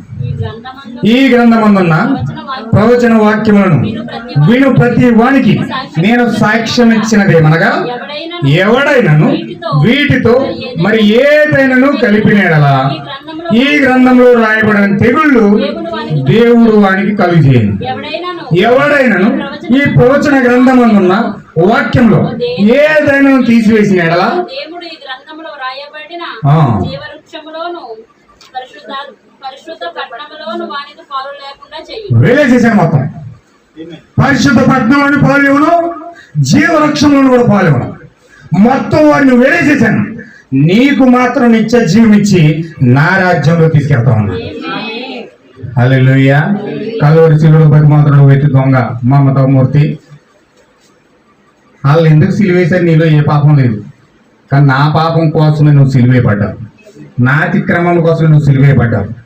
అందుచేత నన్ను క్షమించి నీ రాజ్యంలో నన్ను జ్ఞాపకం చేసుకుంటావు అన్నాడు. యేసుక్రీస్తు ఏమన్నాడు తెలుసా?